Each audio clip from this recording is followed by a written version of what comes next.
Hey everybody, Paul Abernathy here. Welcome to another video where we're going to look at some exam preparation and we're going to talk about the Fast Trax program, let you see what it's about. But we want to do some exam prep questions and we're going to start out doing some pretty basic journeyman level questions, although some of them might challenge you. But there's going to be some knowledge-based stuff as well in here. So let's kind of dig in and be able to kind of break these things down for you. Now, before I do that, though, I want to make sure I make it clear. So we're working out of our Fast Trax program, and these are the latest database questions that are in the 2023 edition, but they're also available in the 2020 as well. But we've added a bunch of new questions to the database. But if you're interested in purchasing the Fast Trax program, and really getting access to literally over 1,000+ questions, as well as our 19 units of education. All you do is go to our website. The link is right there at the bottom. You see it, fasttracksystem.com. Here's the website. Basically right here, you have the choices of a budget, black, and the plus. The budget is just giving you our course info. I'm not grading anything. You're not interacting with me. Basically, you get access to the information, and that may be all you need. Now, we have a black and we have a plus program. There are 19 units of an intense study. We walk you through the beginning all the way up to things like hazardous locations and healthcare facilities, and we quiz you on that. Now, the difference between the black and the plus is that we also have a platform out there called Fast Trax Tube. That's a video-driven platform. Now, you don't get access to that in the black. But there's more than enough information in the black to help you learn the NEC. But there are some people that want some ancillary videos. And the great thing is with the plus, you're going to get a year's access to that platform as well. So that's the only difference between the black and the plus. So I wanted to make that clear. But all you do is go to our website, click on the link of the program you want, or look at all three if you want. There's even some demos up there to kind of walk you through, and you can actually see what the program's all about. So make sure you watch the demos. All you got to do is go over here and click. So for example, I'll click the black just to show you. And here's the black page. And you'll go down and here you see your options between the 2017, 2020, and 2023. Here's the demo you can watch. And it kind of really runs you through all 19 units and kind of gets you a feel of what the program's like, what you can expect, by the way.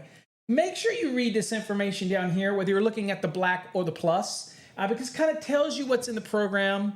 Reminds you that you don't access your course through our website when you get the black or the plus. You have a separate console.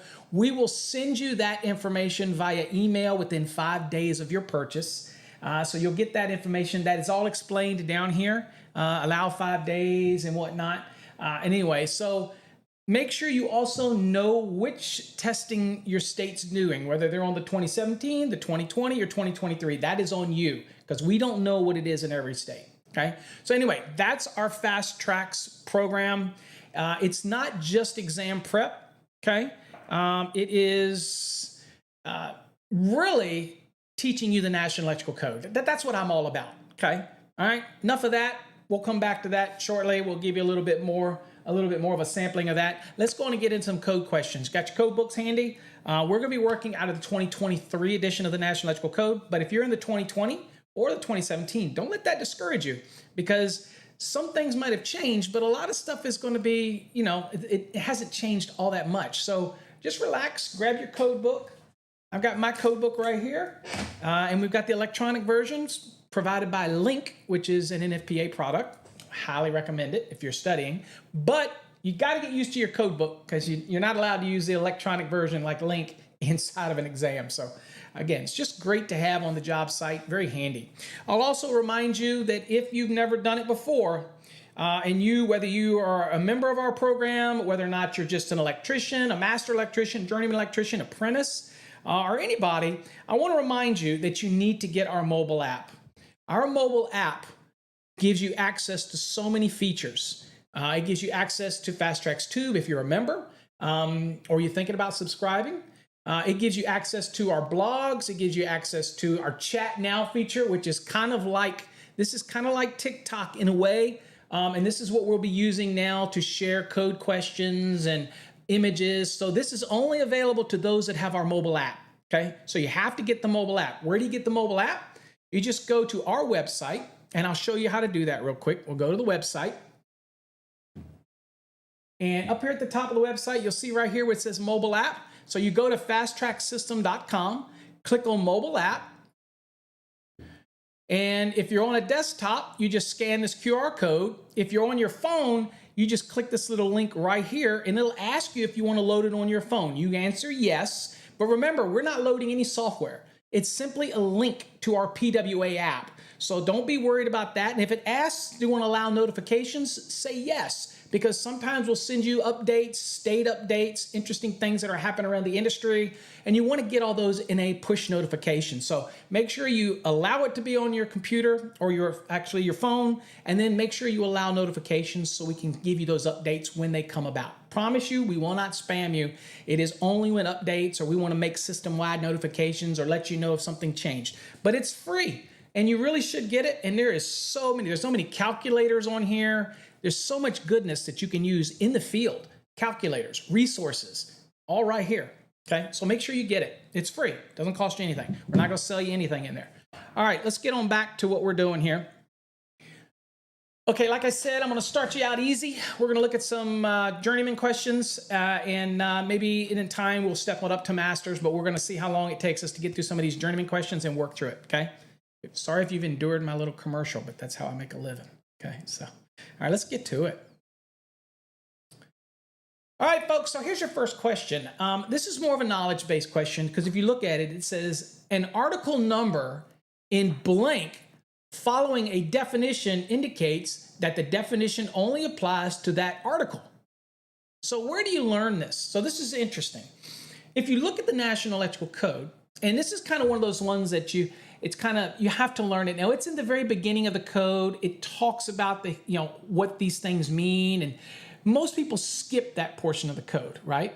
But when you're looking at definitions, it's structured in a certain way, okay?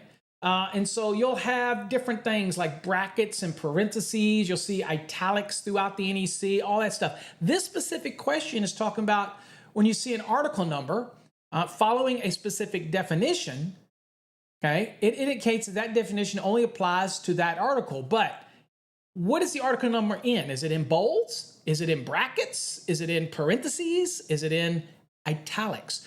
Go to your code book and look.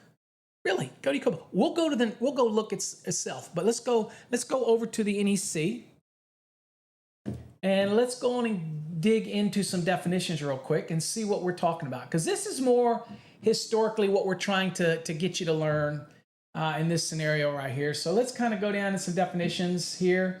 And let's see here. What we got, let's use an example. Okay. Oh, there you go. So here you go. See right here? Alternate power source right here. See this? 517. Well, that means that alternate power source here is specifically dealing with 517. 517 is healthcare facilities.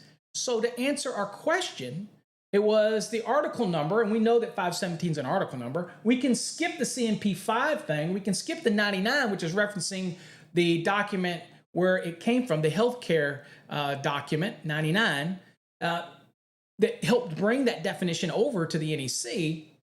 But we're looking for the articles that this is germane to, right? And there you see 517. But what is it in? It's in parentheses. So that's important as you start to learn the National Electrical Code, kind of what these bolds mean, what these different things are associated with, right? CMP means that that definition was under the purview of that specific code-making panel, which is 15. So they massage the definition, and then it goes into definitions in Chapter 1. But here you see 517. That means 517, the article, has direction, okay? That's basically, it only applies to 517 when it comes to this definition. All right, so let's go back to the question. And based on what we've learned, we're going to click parenthesis, and there you go. Reference Article 100. Okay. Now, just for craps and giggles, you could probably go back to the very beginning of Article 100, and it does give you this insight. So I do want to show you that because people say, well, Paul, where is that in the code? specifically, and remember, we're in the 2023, and there's a lot of changes that took place to Article 100. But right here, it says an article number in parentheses followed by the definition indicates that the definition only applies to that article, okay? Only applies to 517, all right? So there you go. Wanted to just to kind of let you know how that applies and what you're seeing, okay? Okay, let's go on back to the lesson. We did good on that one. That was just kind of more of a little history lesson to help you understand, because you'd hate to apply some definition of something to the wrong article and totally get it out of context, and then you get the question wrong. That would suck, especially in the real world, if you don't understand that this definition only applies to a specific article. All right, let's go to the next question. All right. Blank is acceptable to the AHJ. Listed, approved, tested, or authorized. Now remember something, folks. The AHJ, authority having jurisdiction, throughout the National Electrical Code, it makes a lot of statements that says approved by the AHJ. So the AHJ is charged with proving something, not listing anything. That's an NRTL. That's a nationally recognized testing laboratory. They do listings. All right. The AHJ doesn't test anything. Okay. That's supposed to be done before you get it. So they're not testing anything. And then authorized. Okay. Authorized is a different type of word. They don't authorize anything in a sense. They approve certain things, or they say, okay, you've given me enough information. I've seen the manufacturer's instructions, and that's part of their listing. I'm going to approve it for this application, right? So let's see here. If we choose approve, there you go. And the reference, Article 100, Part 1, gives the definition of AHJ. And in that definition of AHJ, we'll go look. It seems like we get here, let's see. And everybody's going to tell me, Paul, you're still squinting. Absolutely, I am still squinting. Let's see here. Authority having jurisdiction. Right here. Okay. There you go. And if you look in that, it says an organization, office, individual, and enforcement of requirements of the code and standards, or for approving equipment.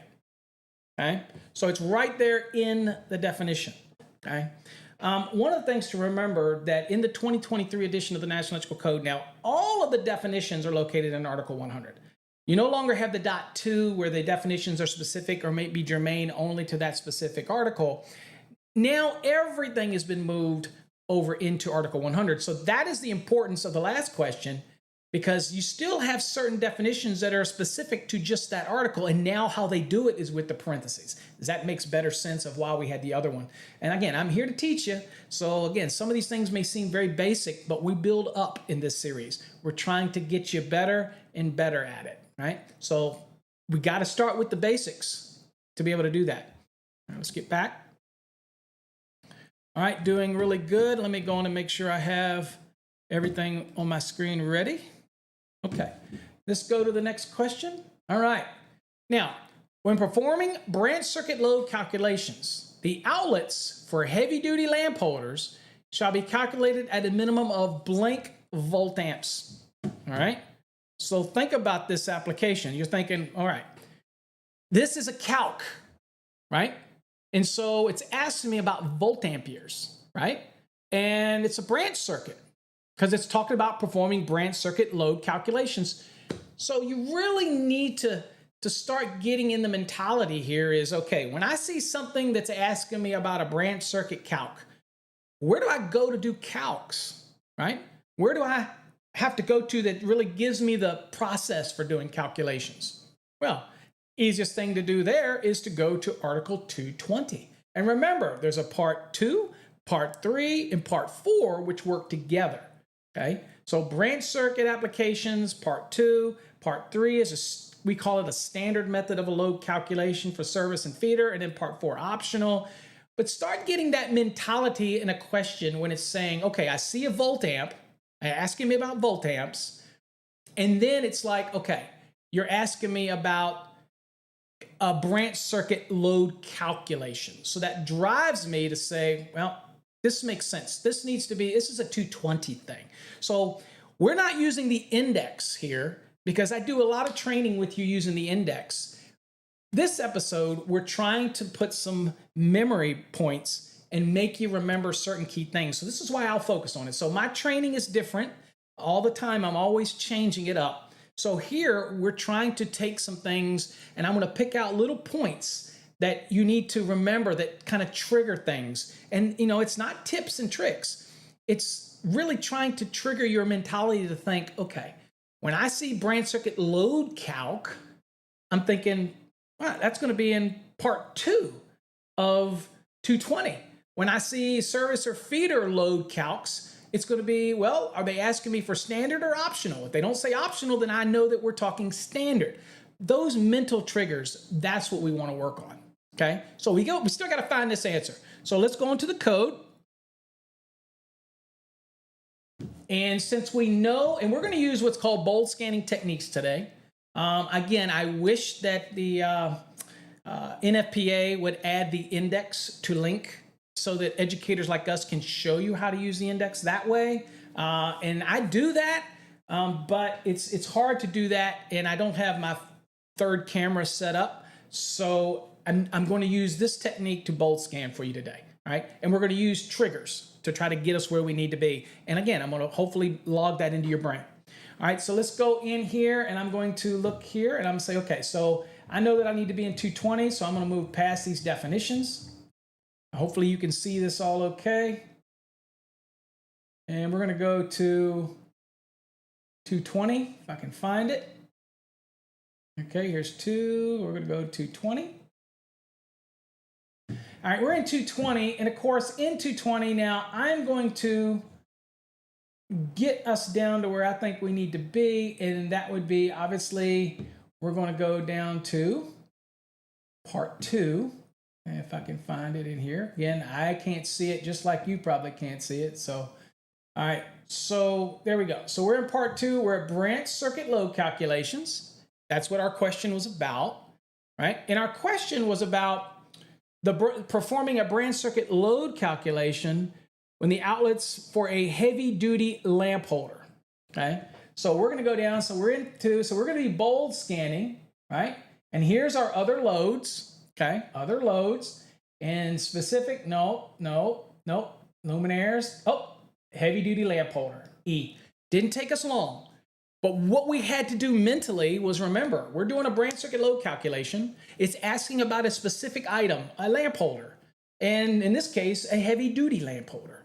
So that's just things that you're going to take and put in that memory bank, that branch circuit calculations, asking about specific appliances or specific things, right?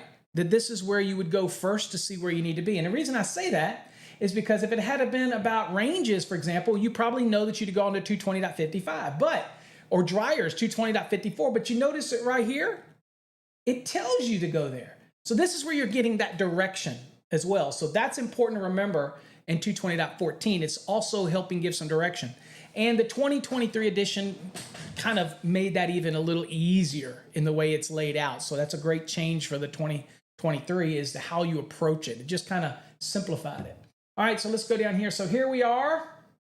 And here's our answer. It says outlets for heavy duty lamp holders shall be calculated at a minimum of 600 volt amperes.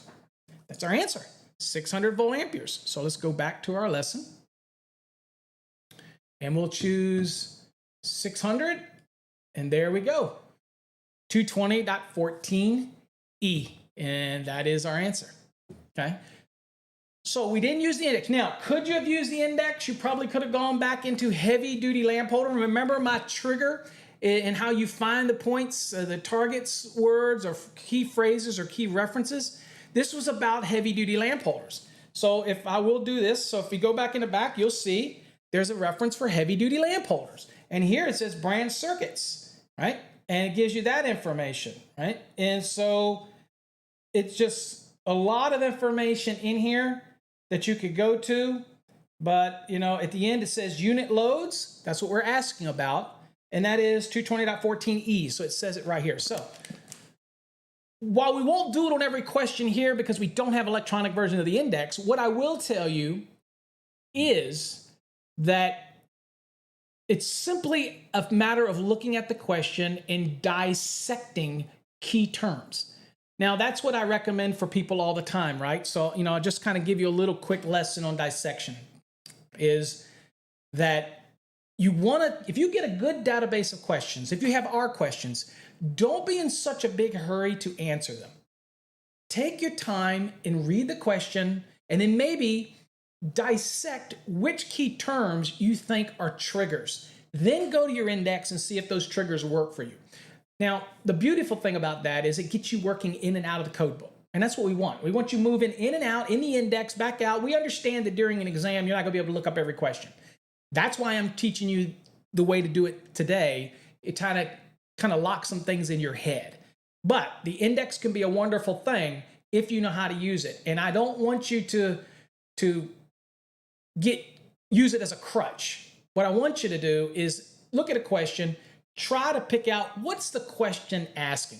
That's the key. What is it asking? In this case, it wants to know what a heavy-duty lamp holder's contribution calculation in VA to a branch circuit load calculation, which have drove me to part 2 of 220. And hopefully that'll be clicking for you. When you get a question that asks you something, you'll say, well, I get it. This is sending me here or there. That's my goal, okay? That's what I'm trying to do here today. I may succeed or I may not succeed, but that's the goal, all right? I teach you how to use the index on other videos, so it makes sense. All right, so let's kind of look at this one. Blank is constructed so that dust will not enter the enclosing case under specific test conditions, okay? All right, so this is important. When I look at a question like this, you're thinking, well, God, where do I go with this? But this is very evident, okay, here. Very evident that this is a definition. And you really narrowed it down and you went, well, it's not NEMA 3R, right? You're saying, well, it can't be NEMA 3R because that's rain tight and rain proof and all these other things. It might be dust, it might be equivalent. We don't know. But we know it's not NEMA 1. We know it's not NEMA 3. It mentions dust. So where do you go? Well, you know this is going to be dust proof or dust tight is kind of like a definition that deals with like a hazardous or even classified location type of aspects. So what are we going to do? We know that this is a definition. Now, the reason we're doing these this way, and I wanted to start off easy with you, is because you're going to get questions like this, and you need to understand that by reading it, I know it's a definition. It's asking me to define something, right? So that's going to be helpful for you. We know that definitions is you're not going to have NEMA 3R or NEMA 1. That's going to be somewhere else in the NEC itself, right? That's not going to be, I think it's 110.28. So this is more definition driven, okay? So that's what we're going to do. We're going to go look at the definitions. All right. So we're over here at the definitions right here. And I want to go back to 100. All right, there's 100. Okay, and we're going to go down. And again, if you were doing this on an exam, it would very quickly, you're going to flip through your definitions and say, okay, I'm going to see if there's something under dust tight. So let's see if I can do it. And again, I have trouble seeing it. So people say, well, make it bigger. That's the first thing that I get people who want to be a smart butt about it. The reality is I can't make it bigger because it affects up how you see it. If I try to make it too big, then it skews the screen. There's a reason I do what I do, folks, okay? Trust me. I always want to try to make it easier on you. All right, so let's go here. So here's dust tight, okay? And let's see what the definition of dust tight is. Enclosures constructed so that dust will not enter under specific test conditions. I don't really have to go anywhere else.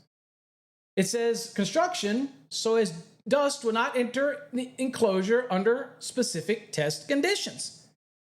That's it. It's almost verbatim for that. So we luckily choose dust tight. Now, if we want to look at dust proof, well, again, that's something that you're like, well, is that going to be in here? No, that's not in the definitions. Okay, so let's see here. Let's go real quick and verify that. I want to verify that. So let's look here. So we've got dust tight, right? And of course, this is link, right? So you do have some additional stuff under here if you want. And there's 110.28. Again, I was talking about the different, different type of NEMA enclosure. So that's where you would go for that. Okay. So that's dust tight. I don't see any reference in here, unless I'm missing it. I don't see any reference to, and I'm gonna look for you. Yep, I don't see any reference to dust proof. I could be missing it, but it didn't matter for us because we nailed it on the first go.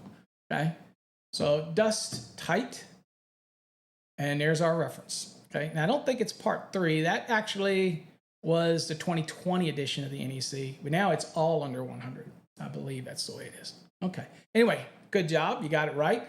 The key thing for me is that you noticed that this was a definition. That's what was key for me.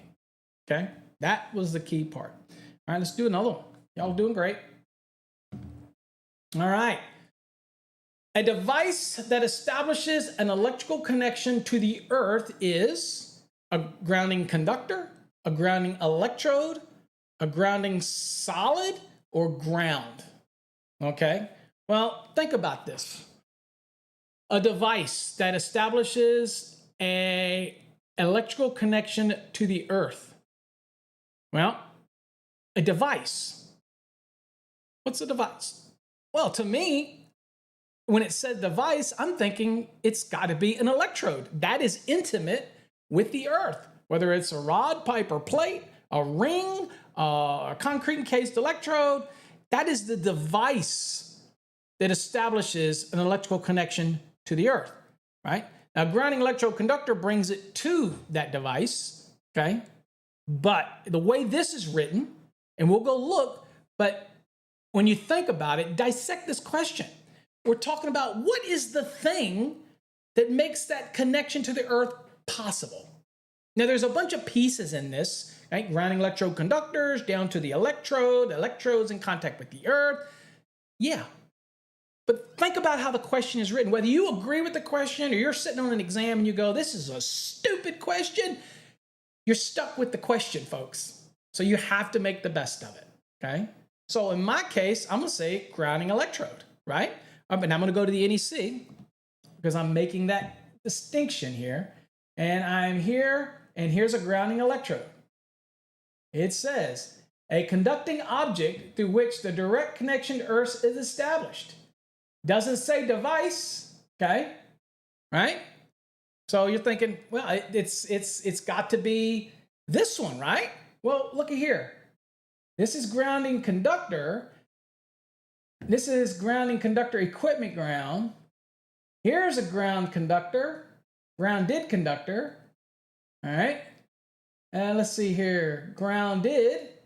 All right. So this is important, folks. Look at the screen. And I know it's tough for you to see, but we have, that's impedance grounding, by the way. Okay. Grounding electrode conductor. Well, we get to rule out grounding conductor, grounding solid. Okay, it wouldn't take you but 1 second to go through here and see, look through here and see, all right, grounded solidly, but not grounded solid, okay, and ground. Well, ground, okay, we can go back up and look at ground. Ground is the earth, okay, so that is literally the earth. So it's not really the device that establishes it, we're just talking earth. So the only plausible answer here is grounding electrode. And there it is, okay? So this is a great example, and the reason why I wanted to start off this series and is this way is to be able to kind of let you see how we look at a question. Now, I'm going to remind you folks, we're going to move into some tougher questions. We're going to go from this video into another video, and that video is going to be getting into a little bit harder journeyman questions as we build up to master, and that's going to be in the next series. But I want you to see this, but I want to remind you folks that all of our courses are available here on our website, fasttracksystem.com.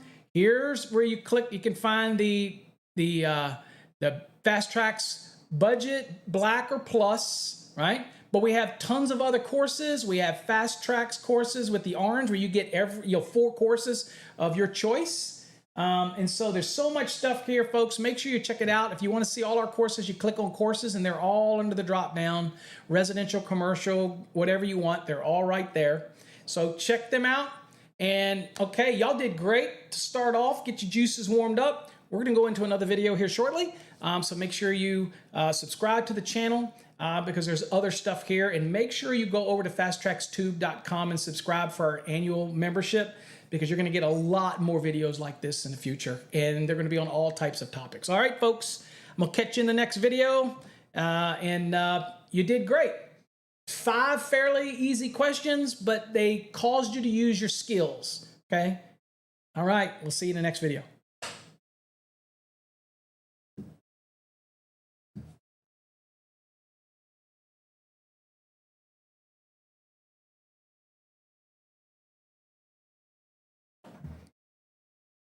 Hey folks, don't go away. Thanks for watching the series on exam prep. Look, if you want to learn the National Electrical Code, there's nobody out there in this industry that can teach you the code any better than me.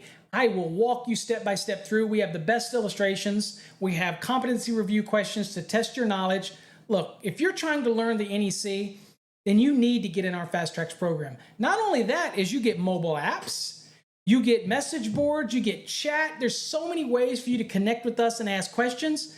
Hey, look, if you're trying to learn the National Electrical Code, our Fast Trax program can do it. Now, maybe you already got your license and you're doing residential and you want to get better at residential. Guess what? We got a Fast Trax Red. That's residential deep dive. We have Fast Trax Green. That's commercial deep dive. We have Fast Trax Blue, industrial electrical codes deep dive. We have grounding and bonding. We even have electrical theory. In fact, we even have courses for HVAC technicians to learn the electrical part of their job and help diagnose and troubleshoot issues. So we have all this stuff on our website. What's our website look like? Let's go and look. Here's the website, folks, really quickly. This is what it looks like if you're on a browser. You can go up here and look at the courses. We have them all listed right here. You click on courses, you will actually see a list of them here. But if you hover over it, you'll see all the courses right here. If you're studying for an electrical exam, you can choose the Fast Trax Black or the Plus. What's the difference? The Plus gives you access to 12 months of videos over on our separate Fast Trax Tube platform. Not here, but on our separate platform. Don't worry, you'll get instructions to how to do that when you buy the course. But if you want to get the videos, then you choose the Plus. If you just want the exam prep course itself, which is the same whether it's the Plus or the Black, then you would just click on Fast Trax Black. Now, the other thing that I will tell you, when you're here, make sure you watch this demo. This is an amazing demo. It's going to show you all the little things about the course. It's going to show you the chevrons. It's going to show you how to use the features. It's going to show you what it's like to be in our program. And I think it's going to blow your mind, because up until now, if you're watching this, you probably just kind of stumbled through the NEC or flipping back and forth or bought somebody's videos. That's their commentary. That's not teaching you anything. This is exam prep. I want to give you illustrations. I want to give you content, all right? And then I want to test you on it. At the end, we have competency reviews. I personally grade these reviews. That's what sets us apart. So, hey, I appreciate you watching this video series. Hopefully you check us out. Go to this website right here. And please, I appreciate all of you and all of your faith you put in me to teach you. I've been doing this for over 30 years.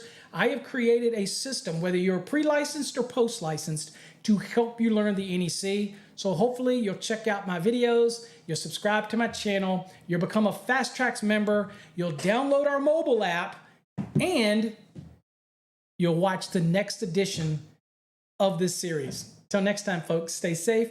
God bless.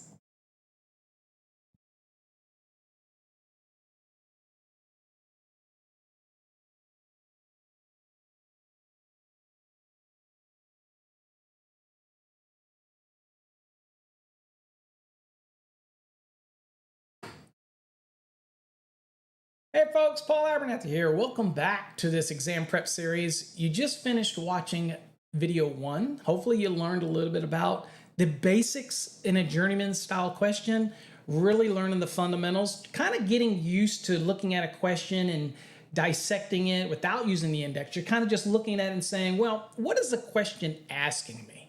And that's what that video was all about. If you didn't watch it, make sure you go watch that video and watch these in series, because it is going to be beneficial to you as you maneuver up through the exam prep process. And I'm here to help you. And that's what our Fast Trax programs are all about. So if you're watching this video and you're not familiar with our Fast Track, the questions that we're looking at today are part of our Fast Trax program. And we have over 1,000 plus, probably close to about 1,600 exam prep style questions. But the real key here is the 19 units of learning that you get in our program. We're going to take you from the very beginning and we're going to walk you all the way through. Forget what you think you know, okay? Because this program is going to test that knowledge. And it's not just for exam prep, it's for anybody that wants to learn the National Electrical Code. If you just want to be a better electrician, or you're a leader of a company and you want to make sure your guys are doing things right, and you want to have less failed inspections, or maybe you want to be able to have an intelligent conversation, maybe a debate with another electrician or even an inspector, you really need to learn the code. And that's, again, I'm a believer in continuing education, always wanting to learn. We don't know it all. I don't know it all. So we want to always continue to learn. I mean, this is an amazing profession. And this is what education does. It keeps you engaged, it keeps you learning. And at the end of the day, it just makes your job easier because you become that person that can just do it, get you the answers quickly. And that's what our program's designed to do. I'm a bit selfish. I created this program not just to help you pass exam, but it's not like those cram courses or the books or DVDs that really don't give you in-depth information. Our course goes over and above. It gets deep. Yes, it does calculations. Yes, single family, multifamily, commercial. It gets deep. And I'm always here to answer your questions. And of course, you can join us on Wednesday nights as well. All right, let's go on and get into this, but I want to show you where you get our program. If you're interested in our Fast Trax program, I want to make sure you understand where to go. So this is our website. You can see down below, Fast Trax system.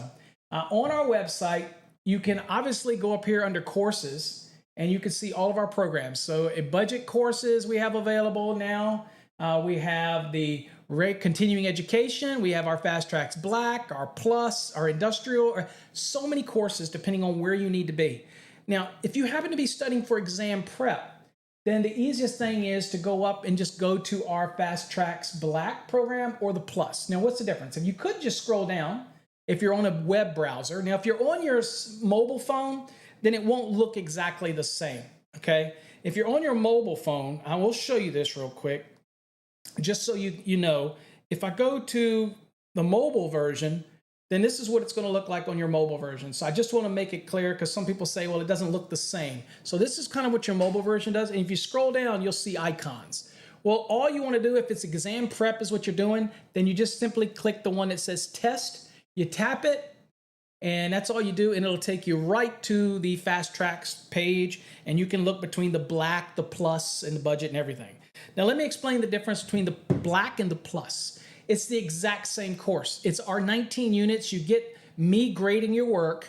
You get a whole year access to it. You get the 1,000+ questions. But here's the thing.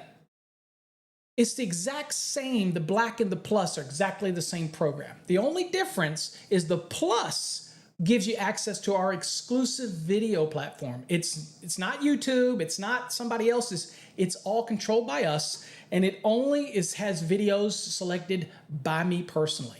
And it's not just me. There are other educators on there, but I have personally reviewed all of the videos, and that's what we're doing. We're basically sifting out the important videos. There's calculation videos, there's code change videos, there's fire alarm videos. There's a lot of stuff for everybody. That is Fast Trax Tube.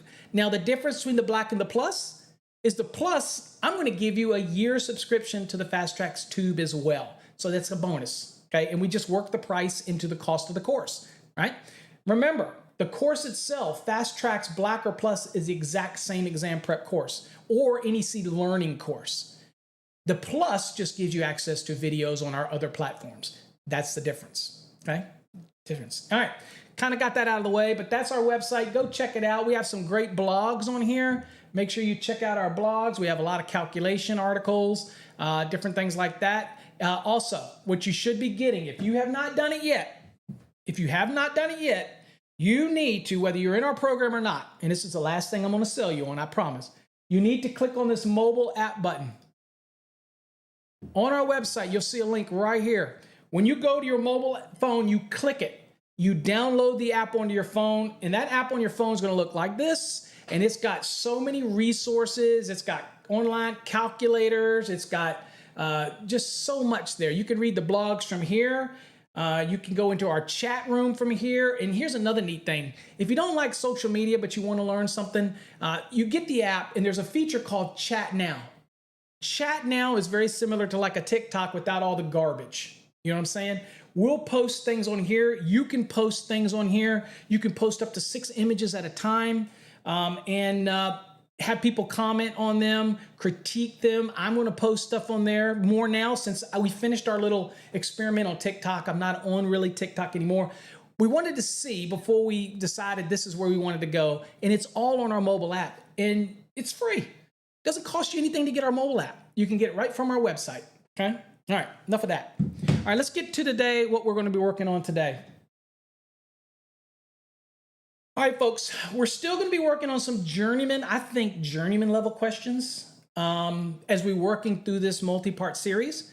And today we're going to look at them again. And today we're going to be, again, using our knowledge. Now, I'm not going to be using the index. You can use the index. I will give you some tips on how you may use the index. But we're not going to do that. We're going to try to do something a little different in this series where we're going to try to lock some of these concepts in our brain. And so I'm going to feed you different tips and things about it. And I might sound like I'm being overly verbal here. And people say, Paul, just get on with it. I get it. I am long-winded. But I've been doing this for 30 plus years. And if I look at the overall feedback I get, people like the way I teach it. And I know I'm 7 minutes into this and you're thinking, let's get going already. I get it, but I got to make a living. And for all you that buy our courses and support us or do our membership over on Fast Trax Tube, I appreciate you. It keeps us able to do these things. It's a small amount to you, but it's huge for us. So we appreciate it. All right, let's get into this. All right, first thing we're going to look at, first question up. It says a 24-inch conduit nipple is permitted to be filled to blank % of the total cross-sectional area. Okay. All right. So a couple triggers that come to mind here. You ready? We're talking about 24 inches, and the question already told me it's a nipple. Already said it's a nipple. By this point in your studying, unless you're brand new to studying or learning the code, you know right away that this is a raceway fill question. Okay. And you're looking at it and going, there's obviously a percentage. Now, the savvy electrical student will go, well, I know that there's a 40, there's a 53, okay? And and there's a 60%, and then there, you look at it and there's a 31%. And you're sitting going, well, I don't see 31. I see a 40, I see 53, I see a 60. You might already know this answer. So this brings me to one important thing that I'll tell you about exam prep and in an exam.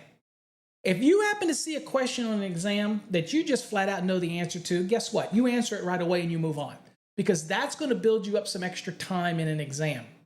In the real world, you want to go ahead and look it up in the code. But there's two different worlds here. The exam, you're under a time crunch. That's why we train you with these things. And this is why I give you so many little things to think about, because what I'm going to tell you right here in a minute, it's going to be worth a lot of weight of knowledge when you're in the field or when you're in an exam. And it's going to forever lock it in your brain. You ready? Okay, let's go back. So in this case, we're looking at a raceway fill requirement. Okay, and here it's talking about a nipple. All right.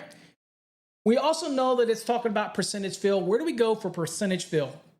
Now, you could go to the back of the index, but you should know by now, anytime you have a raceway fill calculation problem, the first place that you want to go is Chapter 9, Table 1, because that's going to give you the different fill allowances, okay? And then you have associated notes that are going to give you additional direction. So this is an example of one of those I want to lock in your brain.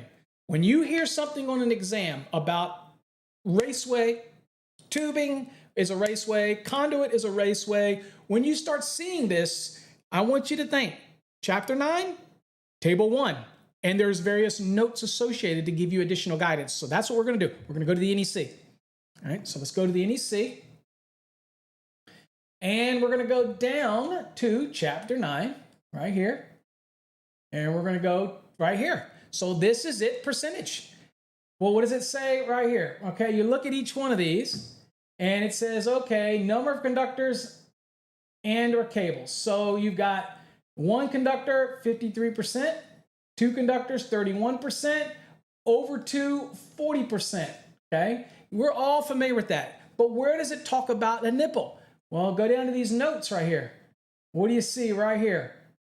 Item number 4, it says, where conduit or tubing nipples, not including connectors, okay, have a maximum length not exceeding 24 inches are installed between boxes, cabinets, or similar enclosures, the nipples shall be permitted to be filled to 60% of their total cross-sectional area, okay? And it reminds us that 310.15c1 adjustment factors need not apply. Now, let me explain something to you. 310.15c1 is when you put a certain number of current carrying conductors in a raceway, it's going to affect the ampacity of those conductors, right? Due to mutual heating. Well, this is saying, look, it's only 24 inches long. Since it's this short, it's going to allow heat to dissipate, or that conductor is going to act as a wicking effect, and it's going to pull that heat out, and you're not going to have a problem. So I get to ignore 310.15c1. Hey, it's a beautiful thing for the nipple. But you still can't fill the nipple more than 60%. Now, here's a tip. This is automatically done for you in a sense, right? When it comes to basically finding out what's the size of the raceway, and you still have to do the calculation to find out how many conductors I can put in there. But I want you to show you there is a 60-degree column. And to show you that, I'll go down right here, and I'll give you an example. So this is for ENT, right? And we'll go over, and here you see, okay, 60%, and there's your square inch value, which is your approximate area. And here you see all the values down this column right here.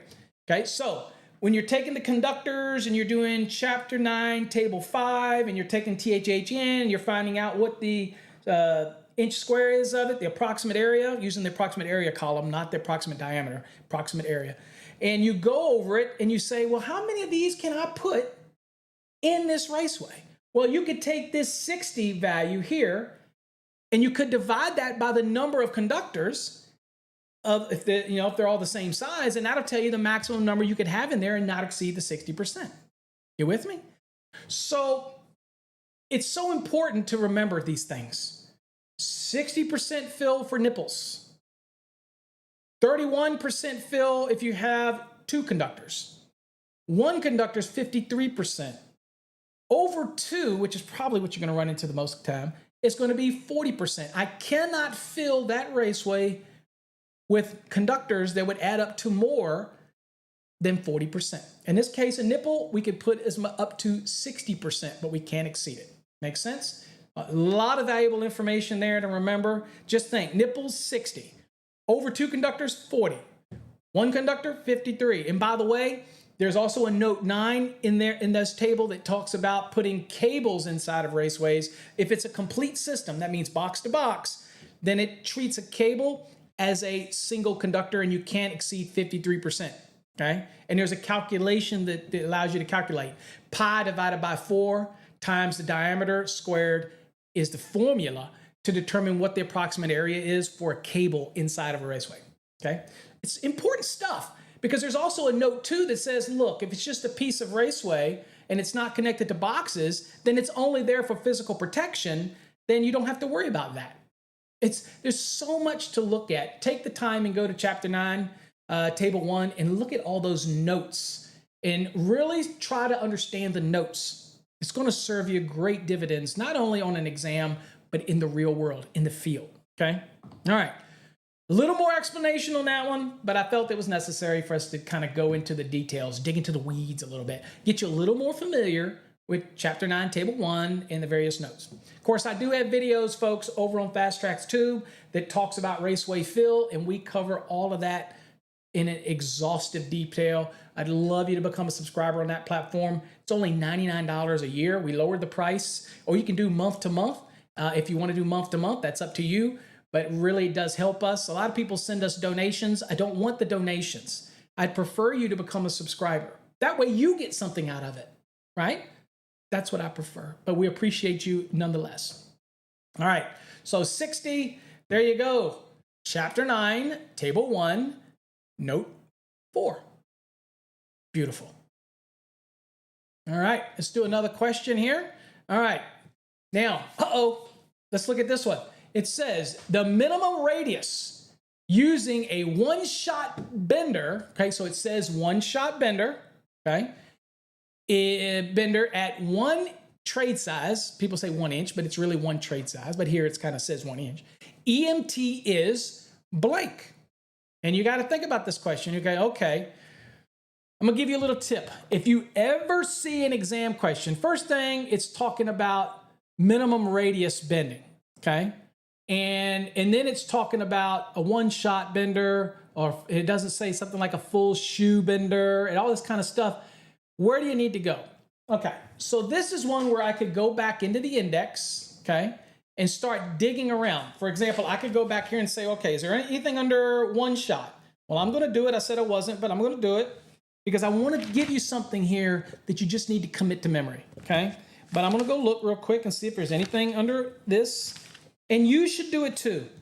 You should be pausing this video anytime and go and look. Okay, so I'm going to see if there's anything under one shot just to see, because that just seems like, okay, well, is that unique or not? And I'm going to look, and it may or may not.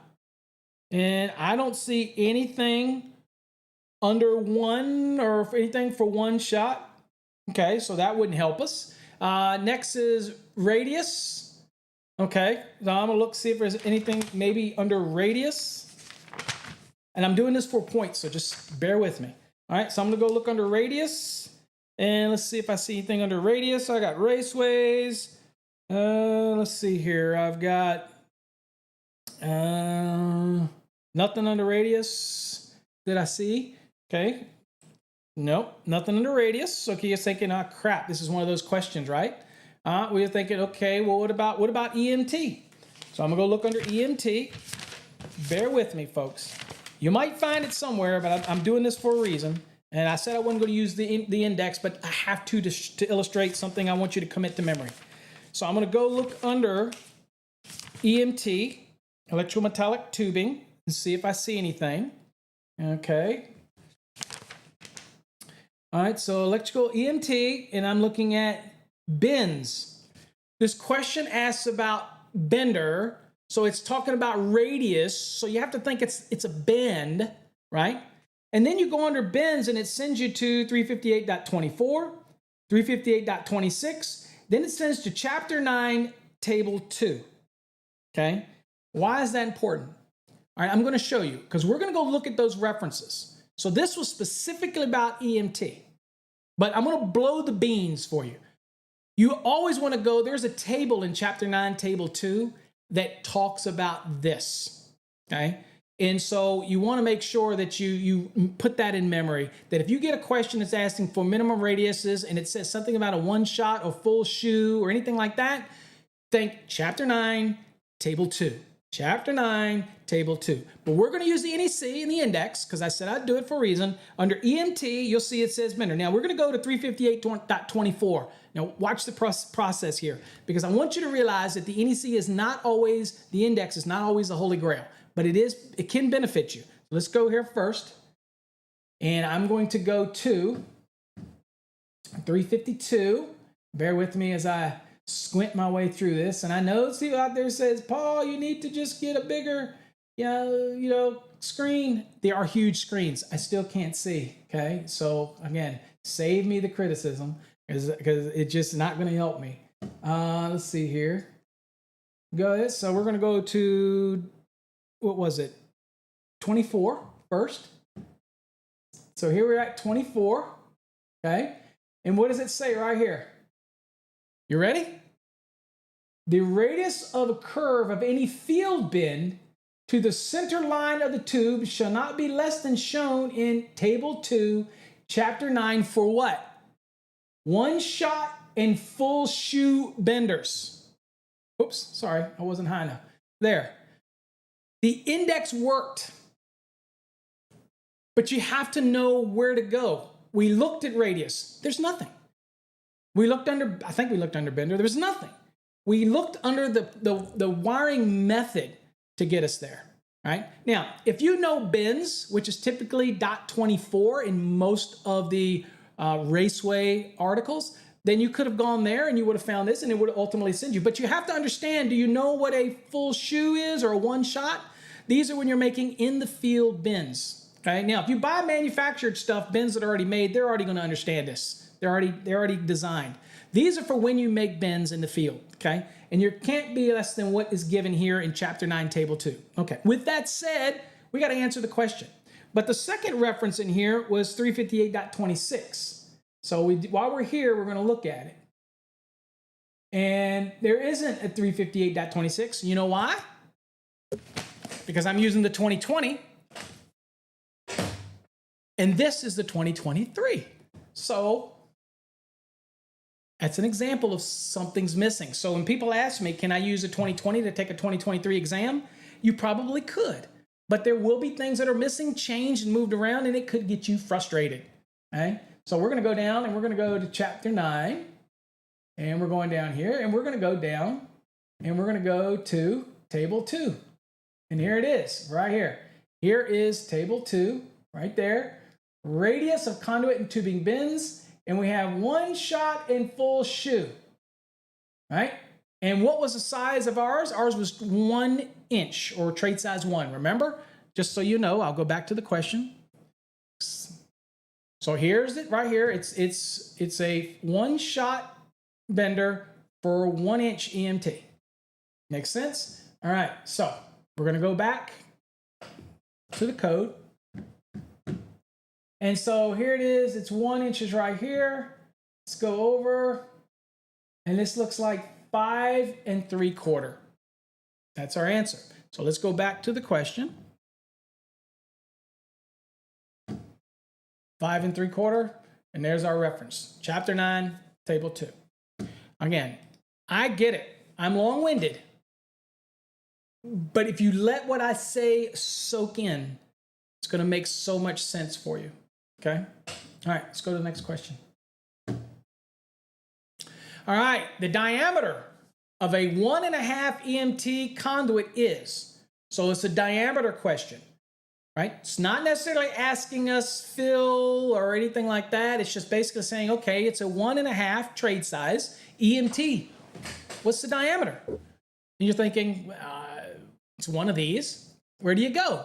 All right, well, remember we were doing what we've done in previous questions? We know that all the information about our raceways, whether it's the fill percentages or whatnot, this is kind of stuff you need to start plugging in. It was all back there in where? In Chapter 9. And you're thinking, that makes sense. Table 4? Because Table 5 is the conductors, Table 4 is the different raceways. Let's do this. Let's go back into the code. And we're already kind of back here anyway, right? So it was for EMT. So we want to make sure that we're going here. So here we are. This is Table 4, okay? And we'll be looking for, what is this for? All right, this is, there you go, EMT. Okay, you can verify that. It's Article 358, okay? So now what we're working with is like, we don't care about this stuff. 60%, we're not, that's not gonna, we don't care about that. All right, so it's asking, the question is the diameter, okay? So you have a nominal internal diameter, right? But it's just saying the diameter. That is the closest thing that we can get to, okay? It didn't say the diameter. It's talking about, when we think of raceways, we're concerned about the part that's inside of it, right? So when I'm looking for this, I'm thinking, well, you know, what do I have to do with, you know? What am I working with? And you're like, all right, well, I have to think of which the reference that it gives me diameter. It's important, folks. Don't get lost in the question. You might be thinking diameter, it's to the outside. The usable diameter that we're talking about is the portion towards the inside of it, okay? So we see the word diameter. This is reference to diameter. That's where we want to be. You're going to get questions on an exam that you just say, well, I don't like that question. All I can tell you at that point is you have to suck it up and realize you're going to get questions that you do not like and you do not agree with, but they are what they are. You try to answer them the best you can. Okay? It's just an exam. That's it. All right. So if we go back to the code, and we're asking about a 1.5. So let's see if I can get us back over here. So here we are. Here's the only reference to diameter we have. And of course, let's see, we need to find out the row that's for the 1.5, which is right here. So I'm just kind of do this so I make sure I'm on the same row when I get over there. All right, so here we go. So let me continue this on so I don't get lost on what row I'm at. All right, right here. So there's our answer. 1.610. That is the answer. The only answer it could be. Right? Okay. So we're going to go back to our lesson. And the only answer available that it could be is that one right there. And where's the answer? Chapter 9, Table 4 for Article 358. Folks, just kind of that simple, but you have to try to fight the urge. It's a better way for me to say that. Let me get back to me here. Fight the urge to bring in common sense, if you will, to an exam. Don't. Just focus on the exam. Take what they give you, right? You might go looking up a motor in the FLC for single phase in 430.248, and it says it's 115 column, but the question is 120 volts. But you went and looked up the FLC for that motor, and it was under the 115. So your mind says, well, then I'm going to find the VA, I'm going to take what? I'm going to take those amps times 115, because that's what's in the table. No. If the exam question gave it as 120, then you want to use what the exam gave you, because that's what they probably did. There's a reason they do it that way. Do not let your mind start to say, well, that's not how I would do it. Or that's wrong. This test is wrong. Who cares about the test? You just want to give them what they want so you can pass it and move on. Okay? In the real world, these things aren't going to matter, because you know that it doesn't matter, that if it's a 115 in this table, that it says at the title of the table that it also applies to 120 volt applications. Okay? So we use 120 as a nominal. Okay? So don't let the exam kind of draw you into common sense. Just answer what they ask, and your life is going to be so much better, I promise you. Okay, you got to remember, people write questions, they don't always write the best questions. But you have to be able to look at it and say, yeah, I'm just going to answer this the way they expect it, that type of thing. All right, let's do another one. All right, the cross-sectional, 100% cross-sectional area for a 1 1/4 IMC intermediate metal conduit is blank square inches. Well, the reason I'm giving you this one next is because your mind, your little spidey senses, okay, should have gone off and says, whoa, I was just there in the area where I needed to think about what's the 100% of the cross-section area. Now, we know we can only fill up a certain amount of that, but if you get a question that wants to know what's the cross-sectional area of a 1 in... like I might ask you a question on an exam. I might give you a certain number of conductors, right? And throw you, man. I might tell you there's 4 THHNs and 4 aughts, and I might tell you all this, but then my question might go, what is the total cross-sectional area of that 1 1/4 IMC? And here's what you start to do. You start calculating it out and thinking, well, there's more than 2, so I got 40%. And the question's just trying to find out what's that total cross-sectional area, not the remaining cross-sectional area, just what's the total cross-sectional area. Don't let it get you, okay? 1 1/4 IMC. Let's go to the code. We're already here, so let's go to intermediate metal conduit right here. And again, right here, total area.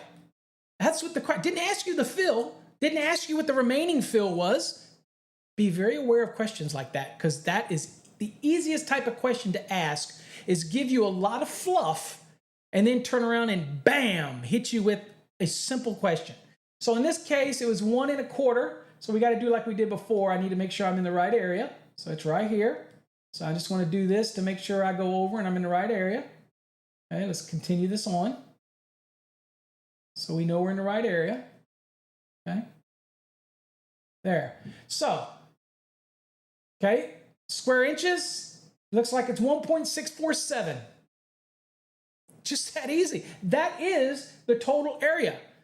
Now, we can only fill it up to a certain percentage. But if the question wants the total area is the same as saying 100% of that cross-sectional area. It's essentially the same thing, right? So come back to the question. And it was 1.647. That was the total area. And there you go. Again, chapter 9, table 4. Easy questions. I know this is very common for journeyman style questions, but we're working our way up and we're getting complicated, and we will get more complicated in part 3 of this series. All right, but we're working our way up. All right, so let's go to another question. You're doing great. All right. The next question that we have is, it says rigid metal conduit, 2 trade size, or 2-inch trade size, really 2 trade size, would have a blank square inch fill for 3 conductors.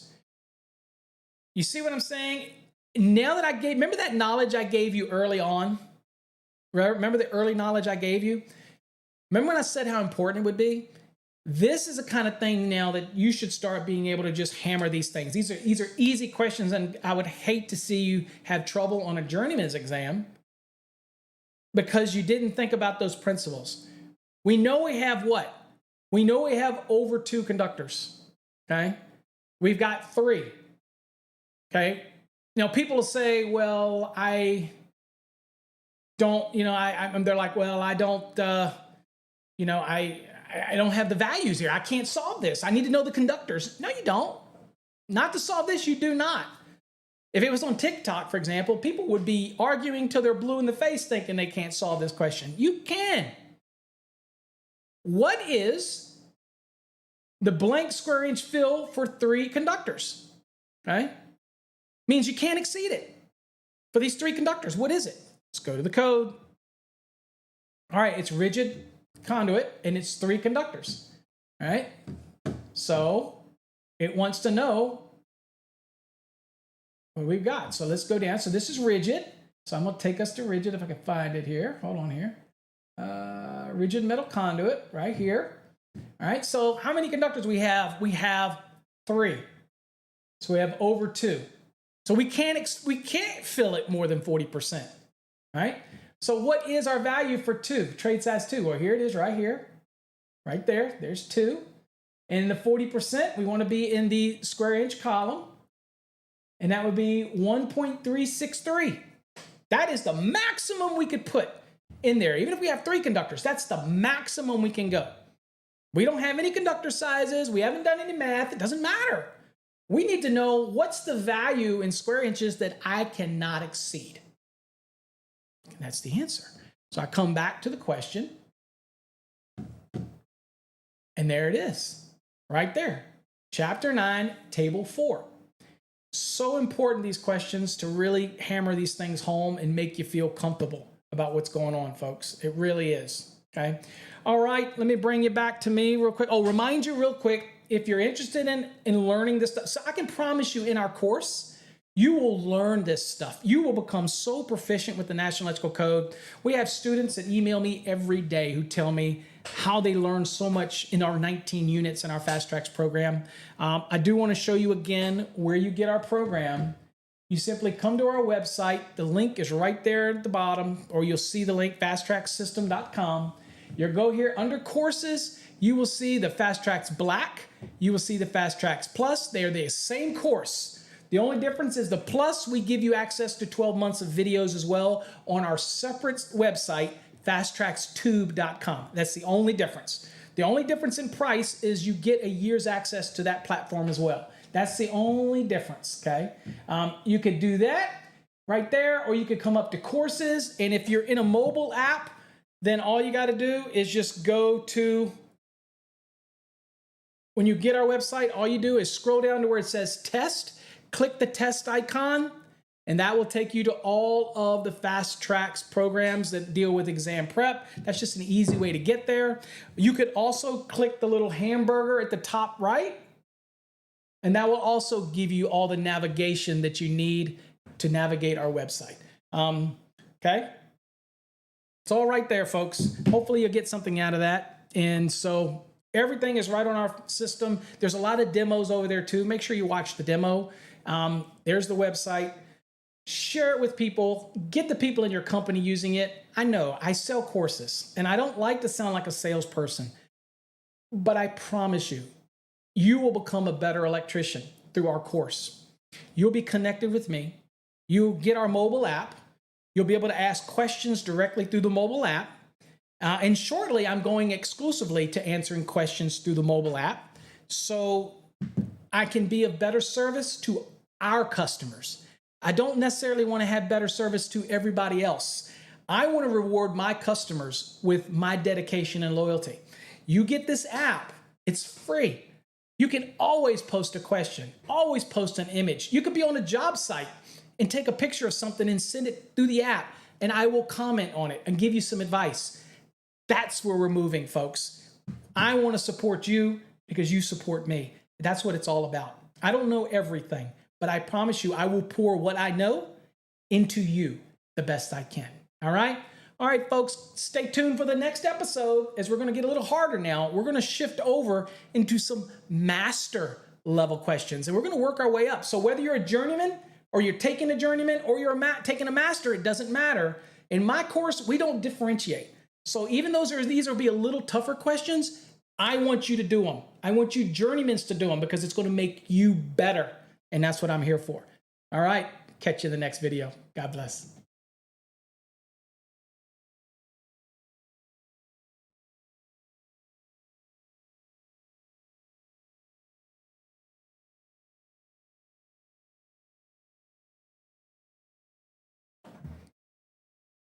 Hey folks, don't go away. Thanks for watching the series on exam prep. Look, if you want to learn the National Electrical Code, there's nobody out there in this industry that can teach you the code any better than me.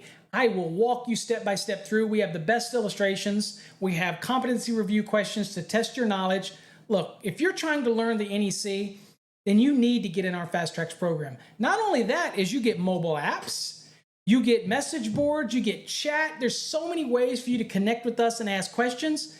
Hey, look, if you're trying to learn the National Electrical Code, our Fast Trax program can do it. Now, maybe you already got your license and you're doing residential and you want to get better at residential. Guess what?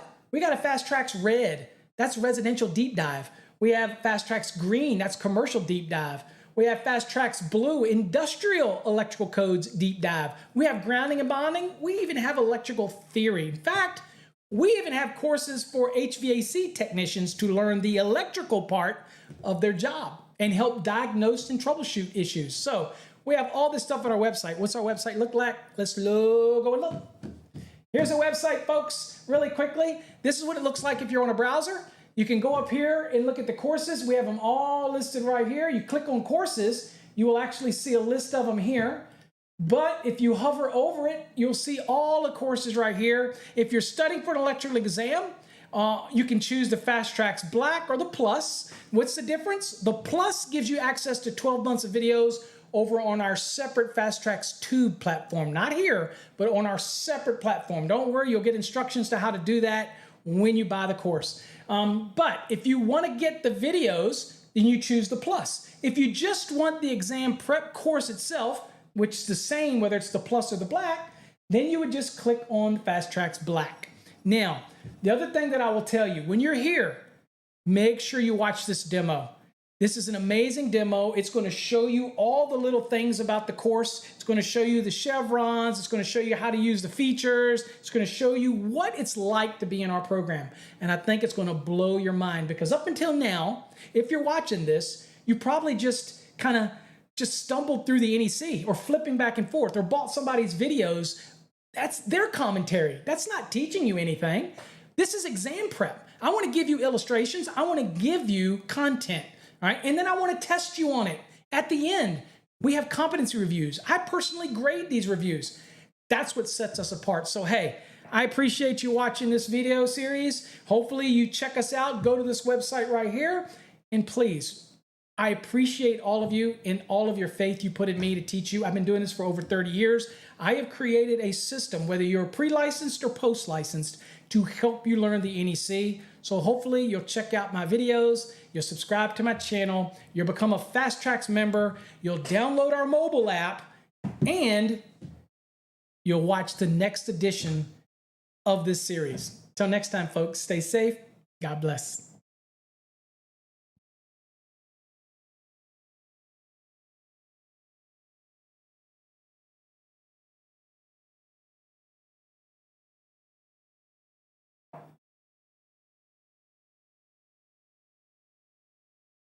Hey folks, Paul Abernathy here. Welcome to part 3 in this exam prep series where we're digging into some exam prep style questions. We worked our way through some fairly easy ones to kind of give you an understanding of the principles and how to look at a question and how not to have to use the index. You're just kind of looking at a question and getting a feel for it. Now, these questions are part of our database that's available in our 2020 and our 2023 exam prep series. But even if you're not preparing for an electrical exam, our Fast Trax exam prep style course is also an NEC learning course. So you don't have to be doing an exam to get something out of our program. Now, we're going to pick up here, and the questions are going to be a little more difficult, and we're going to explain them a little more. We're going to try to do them without the index, because in this series, this special series, I'm trying to get you to see how you would identify that an article is not very big and how to use maybe the table of contents and those type of things. But again, I don't want you to lose sight that the index is a powerful tool. I just don't want you to rely on it like a crutch. And so in our program, our Fast Trax program, you're going to actually learn in these 19 units things that are just going to be locked in your brain. And you're not going to need the index, because when you see it on an exam, you're just going to know these things.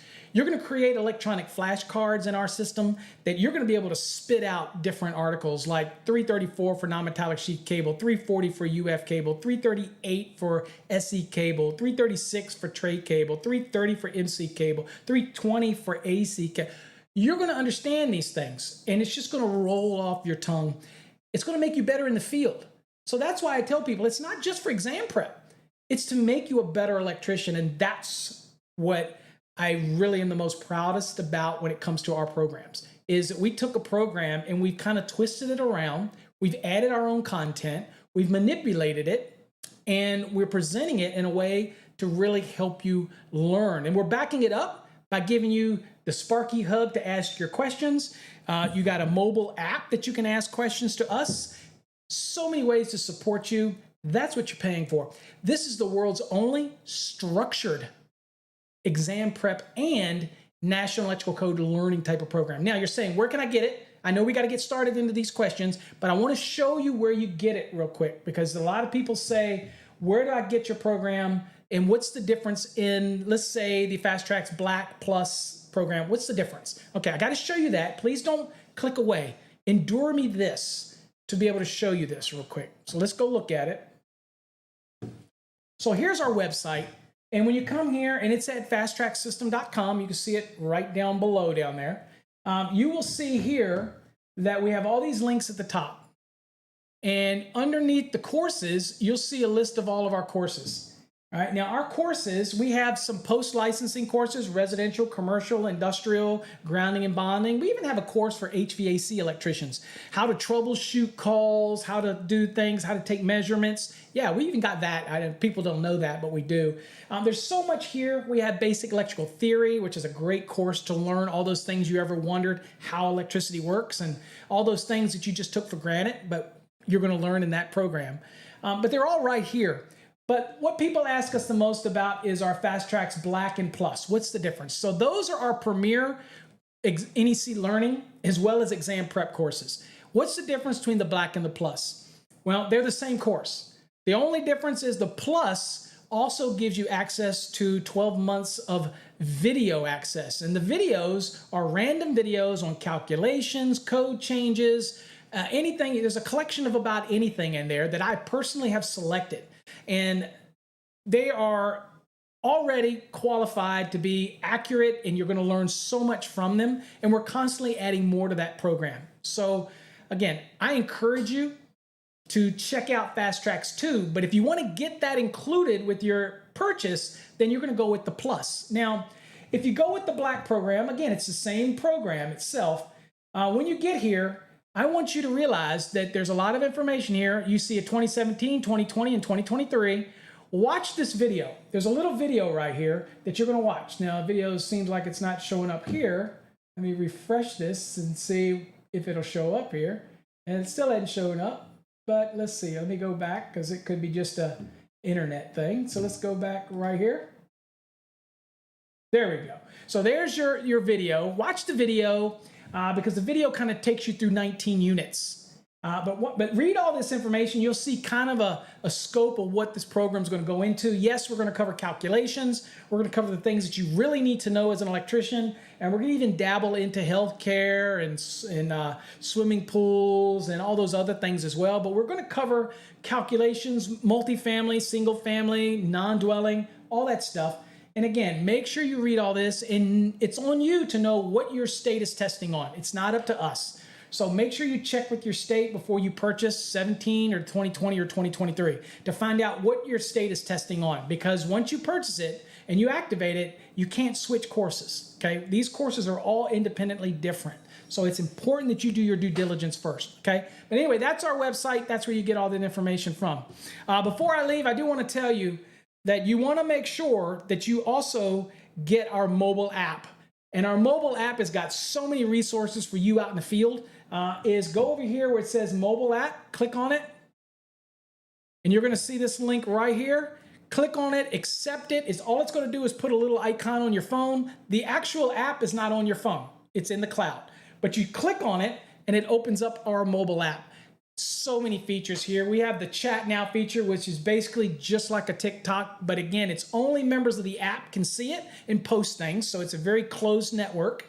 But you also have the Sparky Hub access here, our chat room here for support questions. You've got our Fast Trax Tube. You got blogs on here. You even can listen to all of our podcasts. We have over nearly 1,000 episodes of podcasts on all different types of topics. You can listen right from your phone. So this is a must-have for any electrician. So make sure you get our mobile app. Okay? It's free. Doesn't cost you anything. All right, folks. Let's get to the lesson. I know that's what you came here for, and thank you for indulging me. All right, so this lesson today, as the questions are a little bit harder than the last two episodes. So make sure that you really focus and you got your code book. And again, we're on the 2023, but it shouldn't be any real difference in these questions, whether it's the 2023 or the 2020 or even the 2017, as far as these questions, okay? All right, let's get in it. All right, the first question here, remember, we're going to try to do this by using our intuition, our understanding of the code. You can pause and use the index as well. I will point out trigger words to use the index on, but really we want to focus here on the question. All right, so the first question is, it says, a legally required standby system shall have standby power readily within blank seconds after normal power failure. Now remember, there's a difference between emergency power, legally required power. Do you know the third one? It's optional standby power. Anytime you put a Generac or a Kohler generator at a house, that is not emergency. People say, well, emergency power. It's not. It is optional. Means the customer chose to have that. Okay. Now, emergency is dictated by the jurisdiction. It's dictated by the NEC. There's certain systems that have to have emergency power. But there's also legally required that might not be necessarily under an emergency application, but the jurisdiction or the building codes might stipulate something as a legally required standby system. Well, the time frame for an emergency generator to come on versus a legally required is different. So an emergency one has to be on very quickly, whereas a legally required can come on not as quick, but it's still relatively fast, whereas an optional, it's like whenever it's ready. You get me? So that's the difference. Now, one of the things that I teach with this one is you could obviously go back to the back of the book and look under legally required. You could look under standby, those type of things, and try to see if there's something in the index. What I like to do is I know that there's 3 different systems, and now you do, and you will forever know that. Emergency, legally required, and optional. Well, We know these are what? Special conditions. So where are we going to go? How about we try using the table of contents? And so we're going to go to the table of contents and look up and see what we got. So I've got the code book. Now, granted, this is 2020, but as I told you, it's not going to change. So I'm going to go to the front, and I'm going to look, and I'm going to see which chapter really pertains to this, and it's a special condition. And I see that there's 700, emergency. I see there's 701, legally required, ding, ding, ding, ding, ding. And of course, I see 702, which is optional. Well, we're focused on legally required. So when you look under legally required, it's only 4 parts. And you'll see part 1, general, part 2, circuit wiring, part 3, source of power. Isn't that what we're talking about here? We're talking about what happens when we lose power from the normal power system, and now we have this legally required system generator kicking on, and it has to do it within a certain amount of time. But the other thing that you'll notice is this is important. You could go in this one, for example, if you already know the 3 different types of systems, you could spend a lot of time in the index, or you could look at this and go, wait a minute, this starts on page 612 and it ends on page 614. 2 pages. I've got very defined values here, 10 seconds, 60 seconds, 90 seconds, 120. How about I use a bold scan technique instead, and I'm going to go right to page 612. So we're going to do that. Now, I'll do it electronically, but that's what we would do. There's only 2 pages. Bold scanning is going to help you find it quicker. So we're going to go to the code, and I'm going to go down, and we're going to go to 700, chapter 7, excuse me. We'll go to chapter 7, and we'll go to 701. And here you see it is, again, not a lot. I'll scroll down and show you how quick this ends. That's it. It's not a lot there. 2 pages. So we're going to be bold scanning. And what are we doing? We knew that part 3 was about source of power. So we're going to skip all this and we're going to go down to part 3.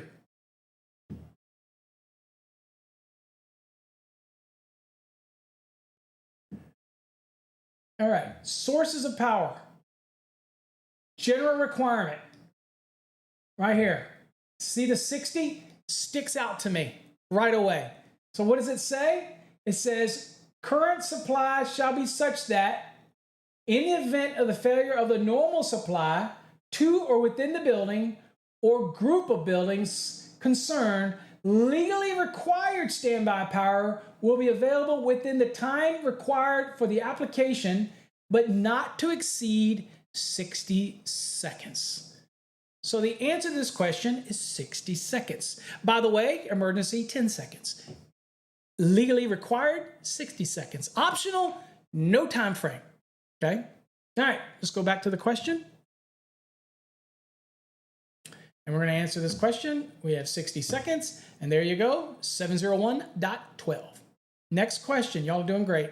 All right, so the next question is, it says, bending radius of the inner edge of AC cable should not be less than blank times the diameter of the cable. Well, this is another example why flashcards are so important. In our system, in our Fast Trax system, you create unlimited electronic flashcards. Back in the day, we used to make flashcards out of the index cards. You write on one side the article and the other side the description, and you just work those flashcards. We don't need to do that anymore. We're in the new modern age. You can create any number of them in our program. Hundreds of them. And I always recommend create the electronic flashcards for every article in the code so that you can start going through it and being able to rattle things off. Okay, that's the key. You want to be able to rattle it off and understand that 320 is AC cable, 330 is MC cable, 334 is non-metallic sheet cable, 336 is tray cable, 338 is SC cable, 340 is UF cable. You want to be able 430 is motors, 210 is branch circuits, 215 is feeders, 225 is outside branch circuits and feeders. You want to be able to roll these things off because you know what? It saves you time. The second step to that is if you learn the depthness of each article, you can realize when it behooves you to just do a technique called bolt scanning rather than go to the index. Trust me, there's a method to the madness. Follow me. When you're in my program, I teach you these things.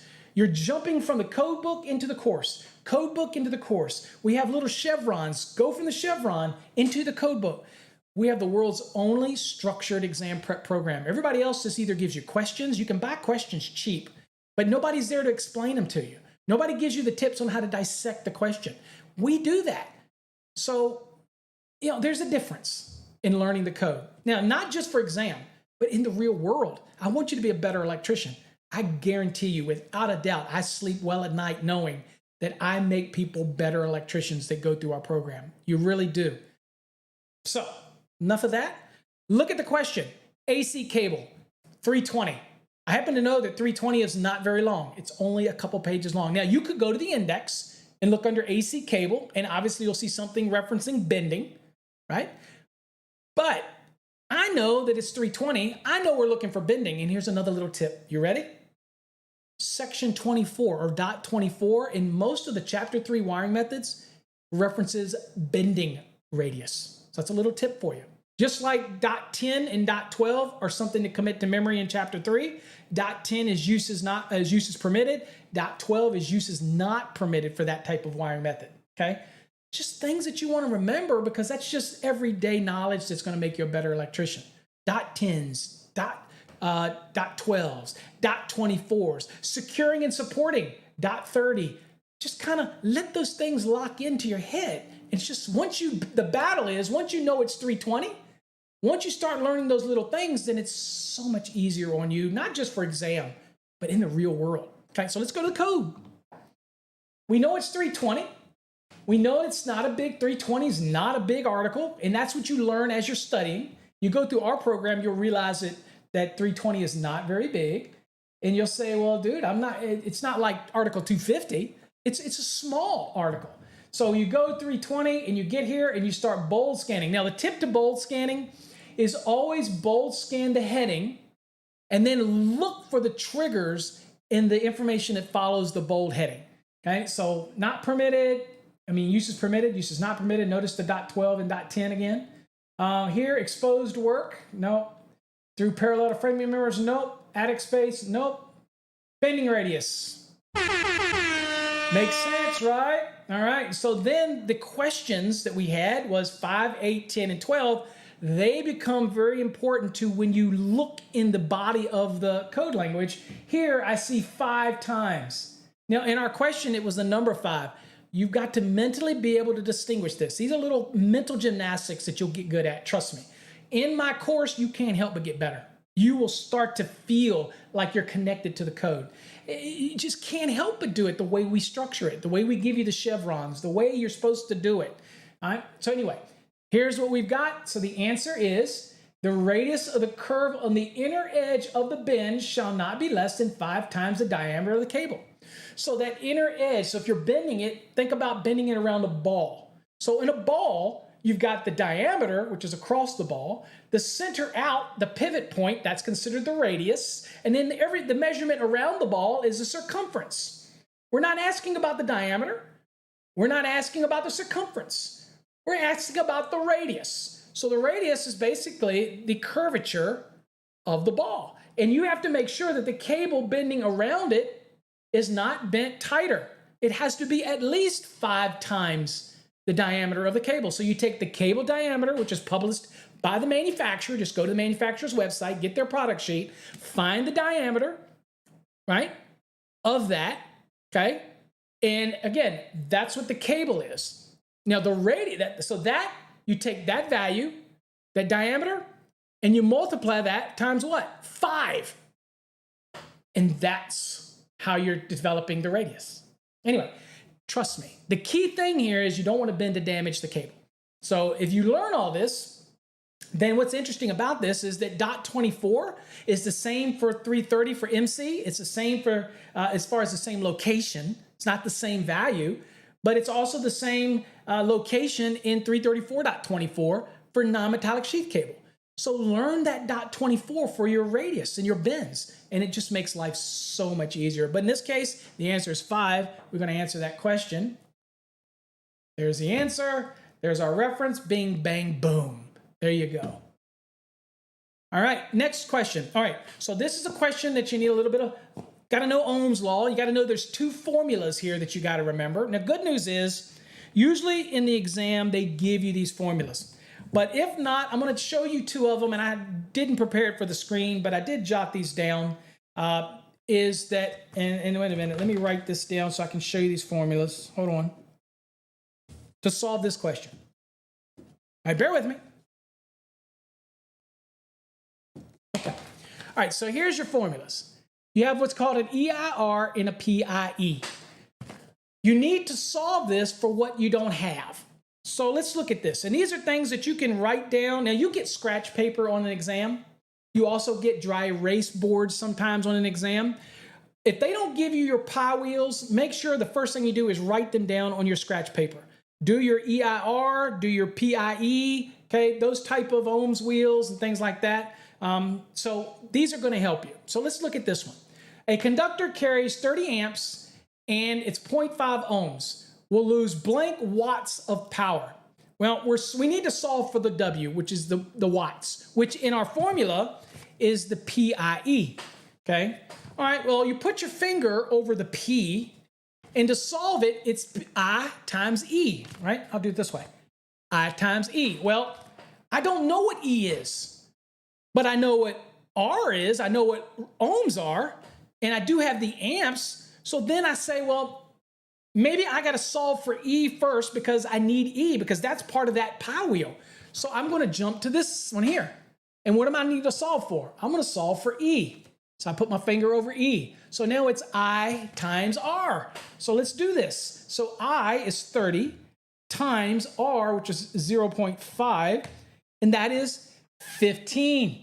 Now I take that 15, which is the E, and now I solve the one that's going to help me answer the question. Now I cover the P, and now I do I times E. Well, now we know what E is, so I'm going to go I, which is 30, times E, which is 15. All right, so we got 30 times 15, 450. Guess what? That's your wattage. You can cross-reference this and find all of this out by using the formula, right?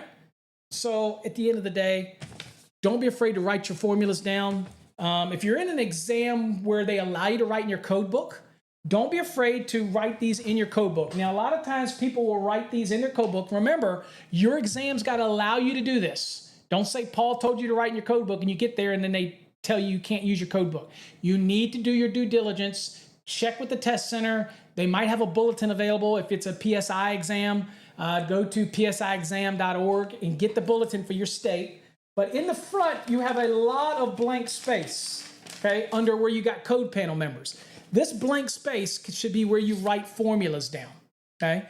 Over on my Facebook page, I have posted images of all types of formulas that you should write down. Hopefully you follow us over on the Facebook, Master the NEC, and search for them. You'll find them. But that's some blank pages that you can write stuff down. All different types of formulas.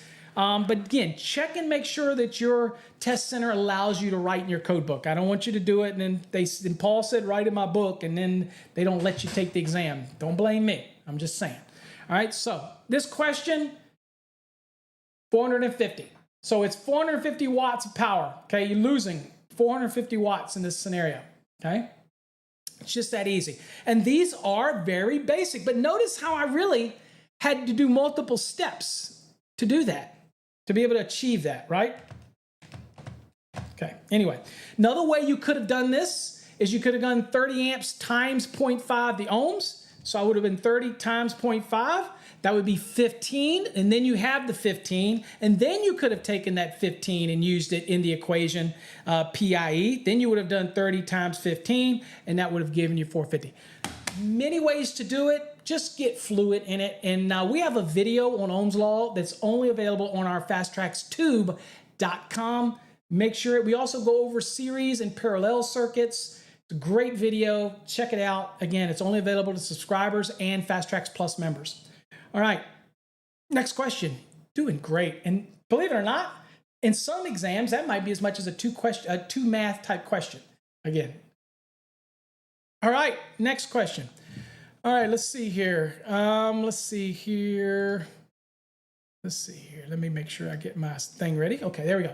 All right, blank cable It's permitted to be installed as direct burial without any other protection. So basically, throw it in the earth, direct burial. Okay, well, some of these you should use deductive reasoning. And if you've been in the field as long as I have, some of these immediately, this one should be one that you answer right away. This is a good example of when I do the 3-wave method, and there's a video about that as well over on Fast Trax 2, where I teach you my special method to do an exams called the 3-wave. I started this well over 25 years ago. It's been copied by many people, but I actually remember back as the electrical guru, many people know that it's long before the internet, well, not before internet, before YouTubes and before, it was back when AOL was around. I uploaded stuff online and I came up with this method. All right. Now, I'm not going to say I'm the owner of it. I'm not, but I believe I was the first one using it. This kind of concept of the wave technique. All right. Okay. You could say, Paul, you're full of crap, but you know, I've been around a long time. So look, you answer all of the questions that you know in the first wave without even having to crack your code book open. You just know the answer. Now, if you're still waffling a little bit and you answer it, you can still electronically check it to be in your list for the second wave. But if you know it and you're in your gut, you're like, I know it, then you answer it and you move on. Because you've now taken a question that was going to give you two minutes or 2.5 minutes. You answered it in seconds. Now you get to use all that time on a harder question. And that's how you build up more time. And that's how we call it the 3-wave method. The first wave, you're answering just what you know. This is an example of you should be able to answer this by your experience and what you know, right? I mean, look at it. Non-metallic sheet cable, NM, a dry location only product. Cannot be installed outdoors, cannot be obviously installed underground outdoors. Those are all wet locations. Next one, we'll skip UF. SE cable, service entrance cable. It doesn't take you long to go to where? You guessed it, Article 338, and look at the top and look at what service entrance cable is. In fact, you can even go now in Article 100 and look under the definition, service entrance cable. It didn't say USC, by the way, it says SE. If you look at it, it's for above ground applications. It's not designed for below ground. Now, interesting, is SE cable? I am the actual patent holder of a product called a hybrid cable. It's only available by Encore Wire Corporation. I am the patent holder. It is actually an SE cable and a tray cable merged together, and it is allowed to be dumped straight into the earth. Go check it out at Encore Wire's website. It is, again, exclusive to Encore Wire. All right, next one is THHN. Well, you all know that THHN cannot be exposed without being in a raceway. It cannot be dumped into the earth. Obviously, it's not even a wet location rating. This is just THHN. It might be dual rated, THHN/THWN-2, because most of the time it is. You're on an exam, and all it says was THHN. It's irrelevant. And even THWN-2 can't be thrown in the ground either. It's got to be in a raceway. Can be in underground in a raceway, but it can't be by itself directly buried. And that's what this question is asking. The only one here that's allowed to be installed in the ground directly without any other protection on it, as far as a raceway or anything, is UF, underground feeder. It's also underground branch circuit as well, but we refer to it as underground feeder. All right, UF. Easiest question here. You should have known that right out the gate. I'm not even going to take the time to look that one up because you should know that. UF, U, underground. Simple, easy peasy. Article 340. All right. So we're gonna hit it and we'll just answer the question. There we go. 340.10. Remember what 10.10 was? Use is permitted. Notice it's asking, it's saying it is permitted. You should have your ding, ding, ding. You should be going, this is easily a .10. So if you knew that the article was 340, the question was a permitted use, you're like, oh, that's a .10. That's a no-brainer. See how this works? You're getting it. I know you're getting it. This is what our entire program does. It retrains you. It trains the mind. That's why I'm always so excited when I can present the Fast Trax program, because it's like no other program. You might be trying to learn on your own, and that's great, but you're making it harder on yourself. Yes, you got to invest in our program, but I promise you, you're going to get more out of it than you ever imagined. And you're going to walk away with that investment giving you dividends forever. Not to mention, you get access to me forever, okay? I support this app. I'm personally answering these things for you. Come Oh, that's worth it, isn't it? All right, so let's go to the next one. Y'all are doing good. And then I told you these questions are a little harder, not super, super tough, but a little bit harder. All right, so next question. Fixture wire shall not be smaller than what? Okay, all right, think about this for a second. Fixture wire. Trigger's already going up. Ding, ding, ding, ding, ding. Y'all know that there's an article specifically about fixture wire, right? Y'all know that it's in there. Now, if you didn't, and what's the question? Again, every now and then I'll kind of relate to this. If you don't know, you do know that fixture wire is going to be something that's in the index, right?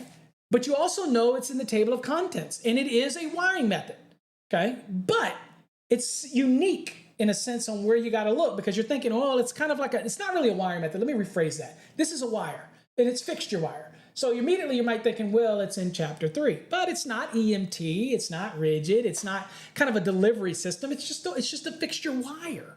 So it's not going to be in chapter 3. So you're thinking, okay, where else could it be? Okay, so you're going to go to the table of contents maybe, and you're thinking, well, I'll start back at 3 because I know it's not in 3 because that's the different wiring methods and material.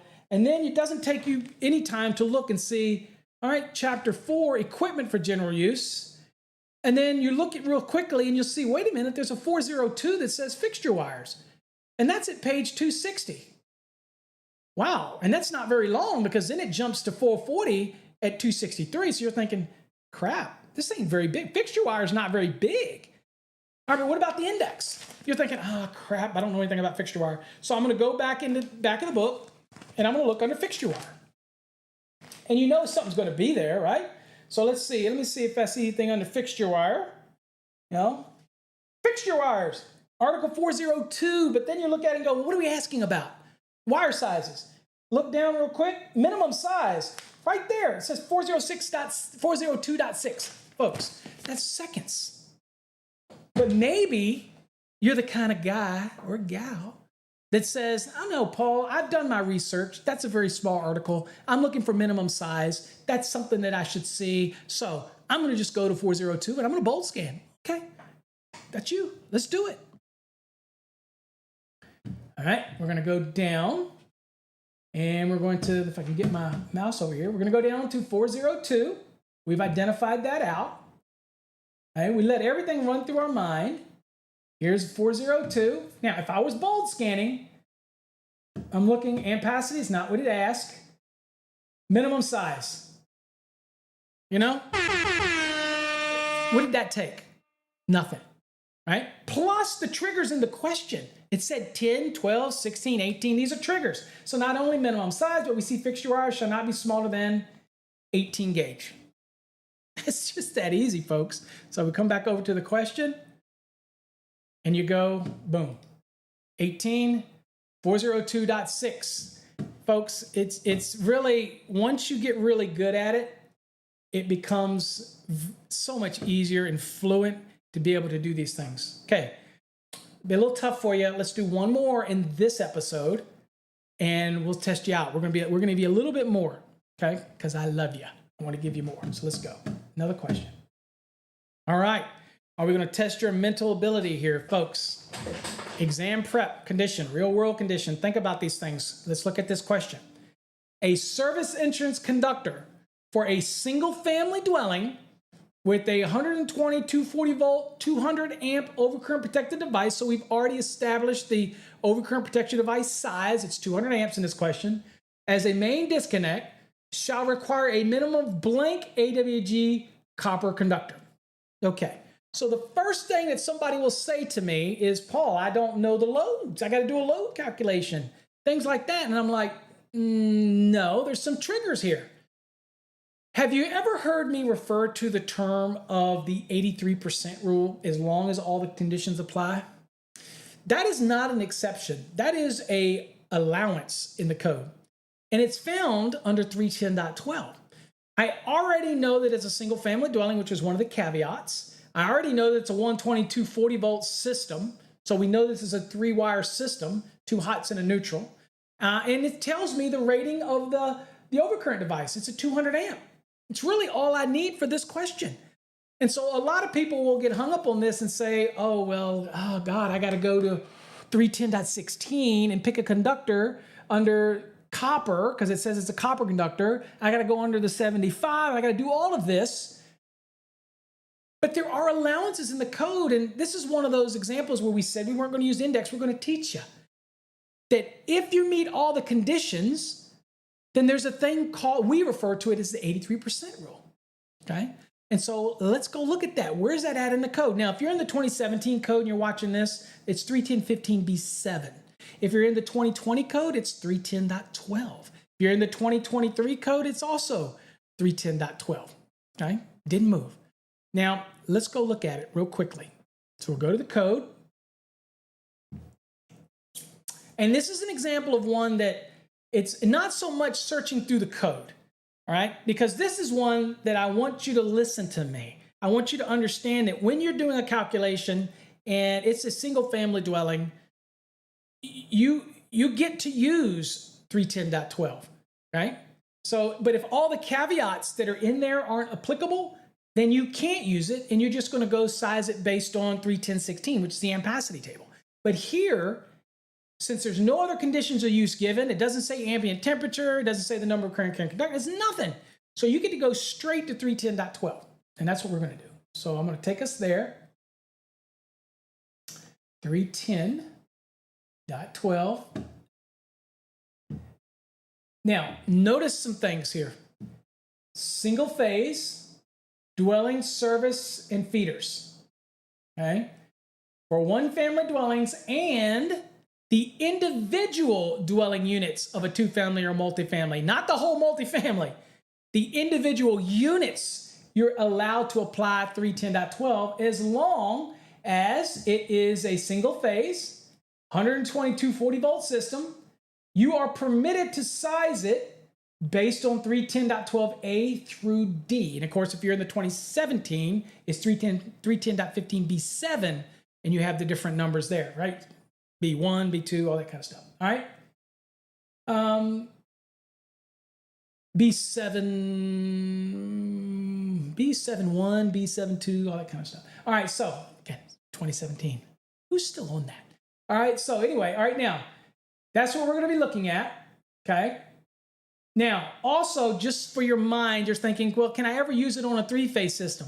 No, you can't use it on the three-phase, but you can use it on the single phase that is derived from a three-phase, where we take two of the phases and a neutral, okay? Then that would be allowable here, and that is a 208 120-volt system, okay? So again, but in our question, it's a single family, so we get to ignore all of that and really focus on this. And so we go down. Now, since ours is a service, we're stopping at A.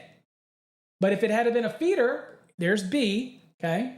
So we're looking here, and it says, for a service rated 100 amps through 400, well, we already know ours is 200, because that's what they already gave us in the question. It says the service conductor is supplying the entire load associated with the one family dwelling. Let me explain that. When something says that it's the entire load, it means that every single load that's in that dwelling is going to be pulled through those service conductors, right? So that means it's coming to a panel in every branch circuit, every load's going in there. So those service conductors are going to see the full effect of all of those loads. So those conductors are dealing with the entire load. That's so important. Why? Because if I was doing an application where I had an outside and I had a panel outside, and then now it comes in, and let's say it's a feed-through panel, and now it's feeding a panel inside, or another panel that's the service panel, but it's feeding through, yet I have some lug breakers in there that are feeding some loads that might be close to that panel. Anytime that the conductors from that panel to the other disconnect or whatever equipment, if that's not seeing all of the loads in the dwelling, then I cannot use this allowance for those conductors, right? It's not seeing the entire load, so it wouldn't be able to do that. So a good example of this is a feeder application, same rule, but let's say I was coming down through the meter, and then I come down and I hit an outside disconnect. It might be the emergency disconnect, but it's also the service disconnect. And then from the load side of that, I'm feeding a panel, remote distribution panel inside the dwelling, right? So let's say that outside service disconnect also is a panel with breakers in it, right? So from the point of attachment down through the meter to that service disconnect, those conductors are seeing the entire load of the dwelling, whatever's in that panel plus the remote panel downstream. So 310.12 would apply. However, the conductors that are going to the remote distribution panel is the feeder now. And so that would take us down to B. And again, that feeder can use the same rule, the 83%, but that feeder is not seeing the entire load, right? Because some of the breakers are outside at the service. So I could not use 310.12 for that feeder. Now, it doesn't have to be larger than what the service conductors would be, and that tells you that right here. So in no case does that feeder need to be larger than what the service would be. In case your calculation for that feeder ended up being a larger cable than what it was supplying the outside panel, then it doesn't have to be larger than the one outside. That's what that note says. What I'm trying to hammer home is, to use this 83% rule, the conductors that you're sizing in this question has to see the contribution from the entire load of the dwelling, not some of it, all of it, to be able to apply this rule. So in our question, it didn't say anything else. It just says it's a 200 amp panel, and that's going to see everything in this dwelling. It didn't imply anything otherwise. So that's where we're going to be using the 83% on that 200 amp. So let's go look at it. So here's what it says right here. It says we have to establish that it's 100 through 400, and it is. It says that it shall be permissible to have an ampacity, okay, of not less than 83% of the service rating. The service rating is that 200 amp. The service rating is the disconnecting means. That's the rating of that overcurrent device. That is the rating, okay? In this case, it's 200. Now, again, as long as no other adjustment or corrections are in play, means we don't have more than 3 current carrying conductors, we don't have an ambient temperature that is other than 30 degrees Celsius, 86 degrees Fahrenheit. And the service, again, whether or not your inspector knows how to do that outside anyway, probably not. I'm sure none of you actually correct for that. I'm just saying. So if that's the case, then I simply can go down here to this table. So here's the 200 amp rating, and copper right here, it'd be a 2-aught, and that's it. Now, if you go to 310.16, that would need to be a 3-aught, but here it can be a 2-aught, and you're perfectly okay. Make sense? All right, so that's important. We sometimes call this the smaller service conductor rule. But again, you have to meet all of those caveats to be able to use this. Otherwise, you're just going to size it in 310.16, okay? But don't think this is an exception. This is not an exception. This is an allowance. It's in the code. So people ask me on the exam, when would I apply this? And the answer to that is you would apply this anytime those variables are in play. 120-volt system, 3-wire service, and it handles 100% of the loads, and your load calculation puts it between 100 and 400, then you're perfectly okay. Sorry about that, folks. That's just is, you know, I'm recording and I've got loudness around me sometimes. So, but I'm not going to do this video over because I'm 45 minutes into it. So I'm going to keep going. All right. So in that case, we're coming back. And as we saw, it would be 2-aught. And there's our reference, 310.12. Okay. All right. So that's a lot of information. Hopefully you get something out of it. And that's important to understand it. And that's what we're going to go with today. And we're going to stop right there for that video. We got one more video in this series. The questions get a little tougher. But here's the thing, folks. If you're interested in a structured program, you really want to learn the National Electrical Code, then I'm going to encourage you to go over to our website. And on my website, you can see we have the exam preps right here. If you're already licensed and you want to get better at residential, we have residential courses that deep dive. I mean, deep dive into residential wiring. Maybe you got 4 or 5 guys in your crew and you want to all be on the same page. Residential is the way to go. Same for commercial, same for industrial. We even have a grounding and bonding course. If you've ever struggled with asking about service bonding, supply side bonding, jumper sizing, all these type of things, electrodes and how that works, our grounding and bonding course is beyond compare. And it's basically in the same structure as all of our other courses. So I encourage you to check it out. All right. All of that's on our website. The URL's down below. Check it out, folks. Anyway, hey, thank you for spending some time with me today. We'll catch you in episode 4. Hope you learned something about it. Till next time, stay safe. God bless.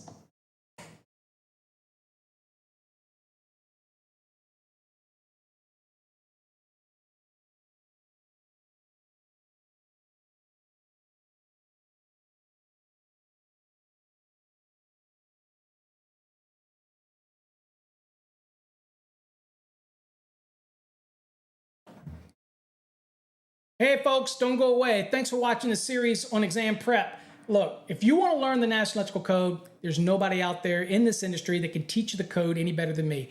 I will walk you step by step through. We have the best illustrations. We have competency review questions to test your knowledge. Look, if you're trying to learn the NEC, then you need to get in our Fast Trax program. Not only that is you get mobile apps, you get message boards, you get chat. There's so many ways for you to connect with us and ask questions. Hey, look, if you're trying to learn the National Electrical Code, our Fast Trax program can do it. Now, maybe you already got your license and you're doing residential and you want to get better at residential. Guess what? We got a Fast Trax Red. That's residential deep dive. We have Fast Trax Green. That's commercial deep dive.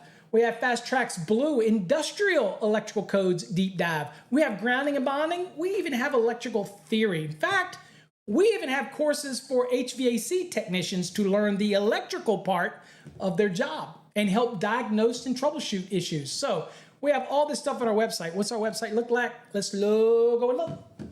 Here's a website, folks, really quickly. This is what it looks like if you're on a browser. You can go up here and look at the courses. We have them all listed right here. You click on courses, you will actually see a list of them here. But if you hover over it, you'll see all the courses right here. If you're studying for an electrical exam, you can choose the Fast Trax Black or the Plus. What's the difference? The Plus gives you access to 12 months of videos over on our separate Fast Trax Tube platform. Not here, but on our separate platform. Don't worry, you'll get instructions to how to do that when you buy the course. But if you want to get the videos, then you choose the Plus. If you just want the exam prep course itself, which is the same whether it's the Plus or the Black, then you would just click on Fast Trax Black. Now, the other thing that I will tell you, when you're here, make sure you watch this demo. This is an amazing demo. It's going to show you all the little things about the course. It's going to show you the chevrons. It's going to show you how to use the features. It's going to show you what it's like to be in our program.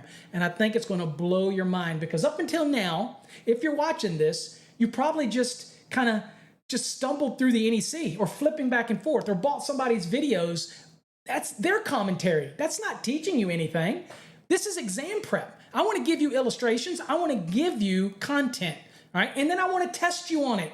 At the end, we have competency reviews. I personally grade these reviews. That's what sets us apart. So, hey, I appreciate you watching this video series. Hopefully you check us out. Go to this website right here. And please, I appreciate all of you and all of your faith you put in me to teach you. I've been doing this for over 30 years. I have created a system, whether you're pre-licensed or post-licensed, to help you learn the NEC. So hopefully you'll check out my videos, you'll subscribe to my channel, you'll become a Fast Trax member, you'll download our mobile app, and you'll watch the next edition of this series. Till next time, folks, stay safe. God bless.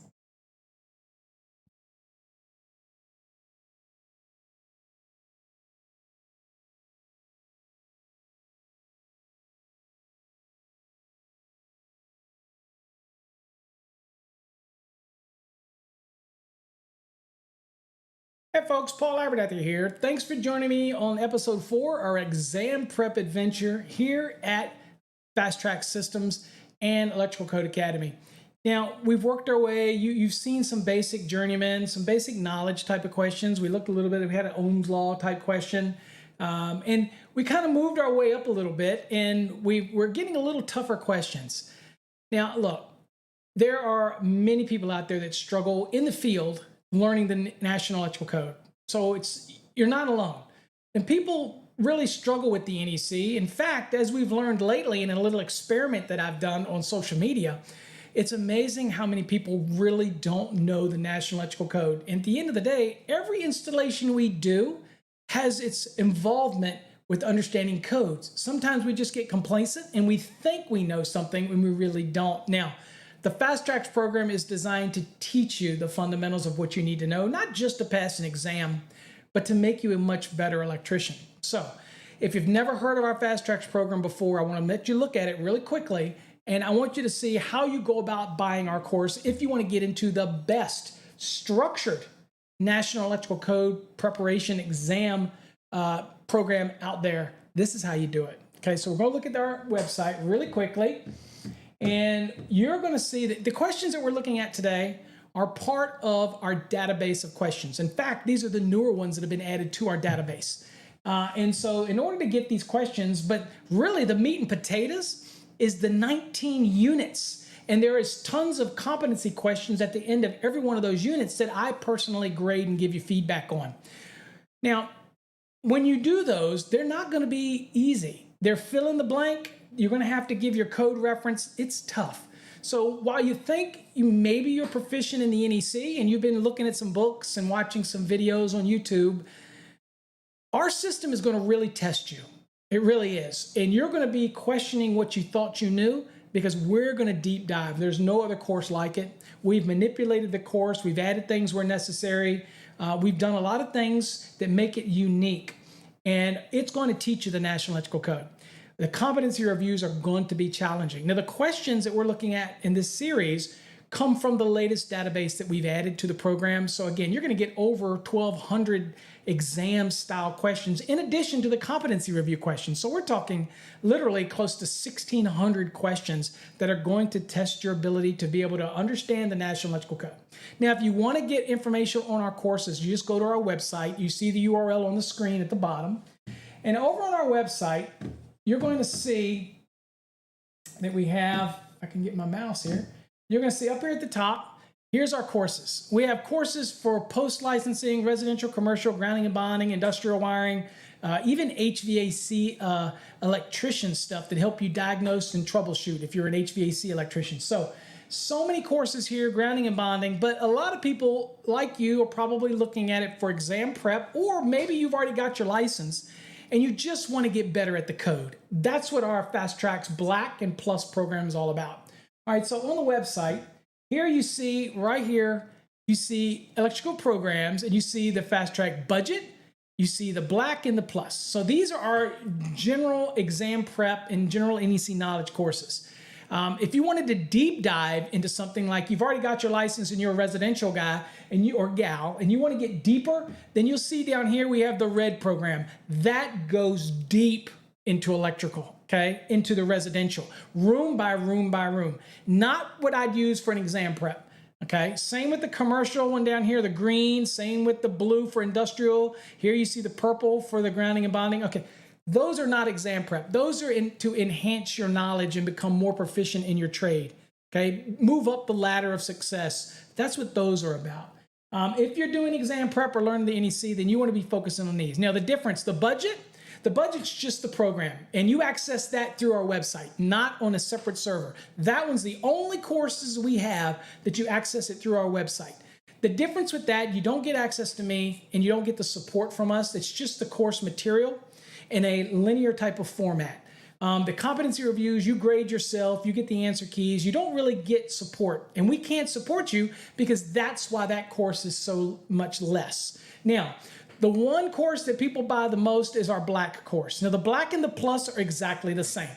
The only difference is the Plus gives you 12 months of access to our video platform. We have tons of videos on all different things over there. Code changes, calculations. Some people want them and some people don't. But rather than pay separately on that website, which is fasttraxtube.com, here if you get the Plus, you get that included in your purchase.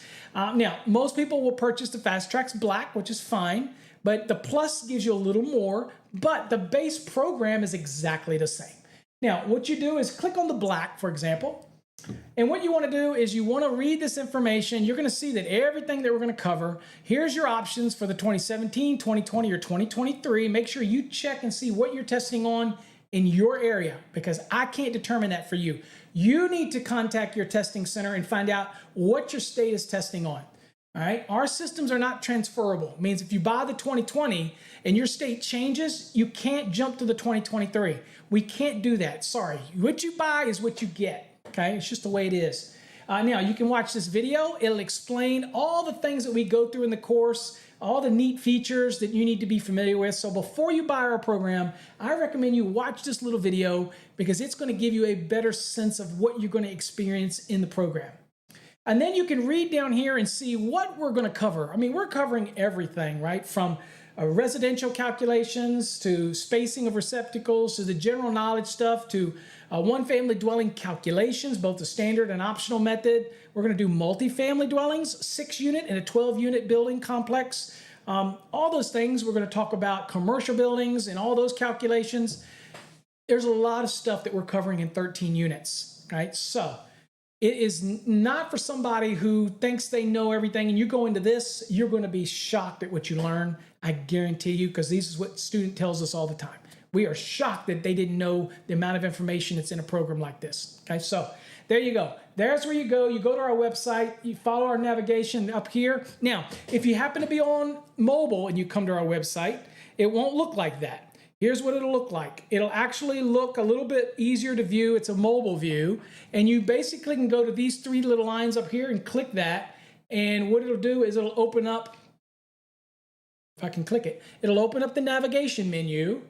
Or you can just scroll down. If you're doing exam prep or you're just getting a good NEC course, scroll down and you'll see this thing that says test. Click on the test icon. And that will take you right to where all of the NEC learning courses based on the Fast Trax Black or the Plus, they're all going to be right there. So easy to navigate, but also make sure you get our mobile app. It is totally free. Where do you get our mobile app? Well, our mobile app is right here. Click on mobile app on our website, and right here, click on this link from your phone.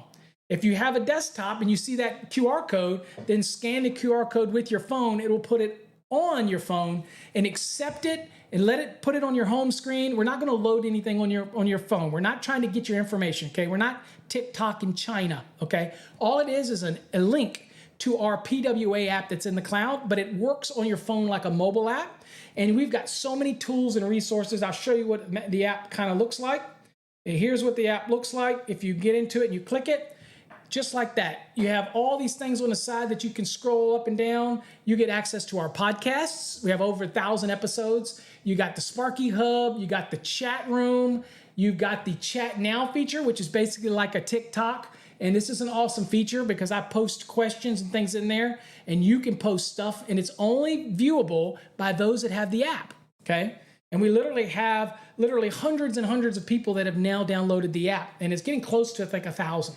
So again, get the app. It's free, available on our website. And there's also calculators in here. There's other resources, so many things to make your job easier. You can even read blogs from here, okay? Anyway, enough of that. Let's get to our lesson for today. All right, folks, getting a little bit more complicated as we move into this for the kind of master level type of questions. But again, it shouldn't discourage you if you're a journeyman. You really want to dig in anyway. So make sure you jump into it here. All right, angle connectors for LFMC, liquid tight flexible metallic conduit, shall not be used for blank raceway installations. All right, so can I use these angle connectors? Basically, they look like right angle pieces, and they really turn an angle sharp. Can I use, and they have an open back. Can I use these in a certain application? Elevated, concealed, exposed, or even open? So here's the way we look at this. Now, you can go to the index and start fuddling around. But I'm going to tell you, by now you should know that the LFMC has its own specific article, folks. And in that article, we know that that's not very big. It can be very big if it's just for liquid tight flexible metallic conduit. It's not big. So my recommendation would be to go right to it. Now, that's why it's so important for you to learn the articles, Because when you see this and you see LFMC and you notice it's asking about a connector, specifically an angle one, then your mind should be, oh, that's easy. Article 350, boom. And that's where you're gonna go. So that's what we're gonna do. We're gonna go to Article 350, which deals with LFMC. And I'm in my code. And by the way, for those that wanna ask, this is link, okay? Does not have the index. So today, in these episodes, we're trying to use our deductive reasoning, learning our skills from learning the different articles, and trying to identify when an article is fairly short so that we know that we can just go on there and save us a lot of time and bold scan if we don't know the answer already. And you may know the answer already, and I tell you, Fast Trax students probably already knew the answer to this because it's covered in our program. Anyway, let's go down. So we're gonna go to 350 right here. So as you can see, this is LFMC right there. And what we're going to do is we're going to bold scan. And what are we looking for? We're looking about connectors, connecting applications. So we're going to go down. Let's see here. Use is not permitted. No. Sizing. No. Bins. Not what the question's about. Trimming. No. Securing and supporting. Nope. Support. Couplings and connectors. Boom. That's what we were looking for. Connectors. So what does it say here? Only fittings listed for use with LFMC shall be used. So you can only use fittings that are actually listed by a third party, NRTL, for use with LFMC. It says angle connectors shall not be concealed. You can't get any more straightforward than that, folks. That took us less than 10, 15 seconds if you follow the normal chain of action. Means immediately knew it was 350. You immediately went to 350. You had a tab for it, and you get down and you start bold scanning. Literally, your answer is right there. You quickly pop back over, and you know the answer is concealed, and there's your reference, 350.42, okay? Literally that quick. Now, you could have probably gone to the back and gone under LFMC, probably could have gone down and it would have said connectors or couplings, and that would have got you there because you know you're talking about connectors. But again, bold scanning is important technique to learn. And it's not difficult. You just start out by going and scanning each one of the headings of the sections. And then remember that you have words that are in your question. And once you dissect it out, you're looking for those triggers. And you just got to get used to scanning and quickly looking at it and being able to absorb the information and just move on. And you'll get better as you keep practicing it, okay? And that's why I say when you're preparing and you have a good set of questions, don't be in a hurry to answer those questions. Take your time. Remember, you don't need to time yourself until you get down to the last 2 weeks. Slow and methodically examine a question, see which words you might help you in the index, okay? And look those things up. And slowly you'll build up this technique where you'll learn that, no, I don't need to go to the index for that because I know that's not there. And you'll actually gain this memory. Your capacity to remember will grow, and you'll be able to look at this and say, concealed. It's an obvious choice, okay? Next question. A maximum continuous load that may be placed on a 150 amp fuse is, okay, so you're looking at this one going, okay, I know what's going on here. So this is saying the maximum continuous load on this. Now, I didn't tell you whether this is a branch circuit. I didn't tell you whether this was a feeder. All it says is a maximum continuous load that can be placed on a 150 amp fuse. I always will typically say, all right, we'll just start with the branch circuit. The good news here is it's the same regardless. So whether you get your reference in 210 for branch circuit or 215 for feeder, okay, it's all going to be the same concept here. It's a continuous load, and we're looking to see what a value. So where do we go for this? So one of the things you could do is go to the index, and I do this at least once in every one of these last 4 episodes. I will do it for this one. I'll just go and pick branch circuits, and I'm going to go look in branch circuits and see what I see. And feel free to pause the video and do that yourself. And I'll go into branch circuits and see, okay, let me look and see if it says anything, branch circuits, and then maximum continuous load. So I'm looking down branch circuit to see if anything, conductors. Well, now I do see conductor says minimum ampacity. Okay, so I look at that, but again, we're talking about a fuse, so we know it's an overcurrent device. So I'm gonna keep looking here. And I'm looking down and I'm going down and I'm saying, okay, I'm still under it. Individual, oh, wait a minute, individual, and then overcurrent protection. 210.20. That's definitely something I'm going to write down. Then I'm going to go down a little further, and I see overcurrent protection, 210.20. Now, I know that I'm talking about it's very specific, right, for the branch circuit, but it could have been also for the feeder. But what's a common thread here? 210.20, great place to start. Let me give you another hint. If you're on an exam and you're using the index, once you're back there, make sure you write down all the relevant sections. Maybe there's another one in 240, maybe there's another one. Write them down so you don't have to go back again, okay? It's important. And then always go to the lowest value one and work your way up. And again, it's kind of like bold scanning, but once you go there, scan it really quickly. If it's not germane, then you look down and you go to the next reference, okay? All right, so in our case, 210.20 is where we wanted to start, all right? So, but what I'm going to do is that's what we do if we do the index. I'm just going to go to what? 210, branch circuits. That's where I'm going to go first. So let's do that because I want to stick with the theme of these lessons here and kind of just use our knowledge base to do this. So I'm going to go to 210. Bear with me while I find it on the screen here. There we go. All right, so I'm at 210. And what I'm looking for is something that deals with the continuous load, overcurrent protection, that type of thing. So 210.2 is not helping me. 210.1, nope. Quickly going through it. Identify branch, nope. Just kicking through. Branch circuit voltage, nope. Not what the question's about. Okay. Multiple branch, nope. GFCI, nope. Just keep doing it that quickly, folks. Going through these, it gets a bunch of them. 210.9, nope. 210.10, nope. Has nothing to do with the taps. Branch circuit requirements, nope. Nope, it's not AFCI. See how quickly I'm doing this? I'm just kind of going through it. GFP, nope. 210.17, nope. Nothing to do with that. Branch circuit ratings. 210.18, the rating, nope. And that doesn't germane to anything in our question. So we're going looking down and it's saying, okay, minimum circuit capacity. Nope, really doesn't answer our question. And then we keep on going down and we go, overcurrent protection. Boom, right there. The question said maximum continuous load. What does it say right here? Continuous and non-continuous.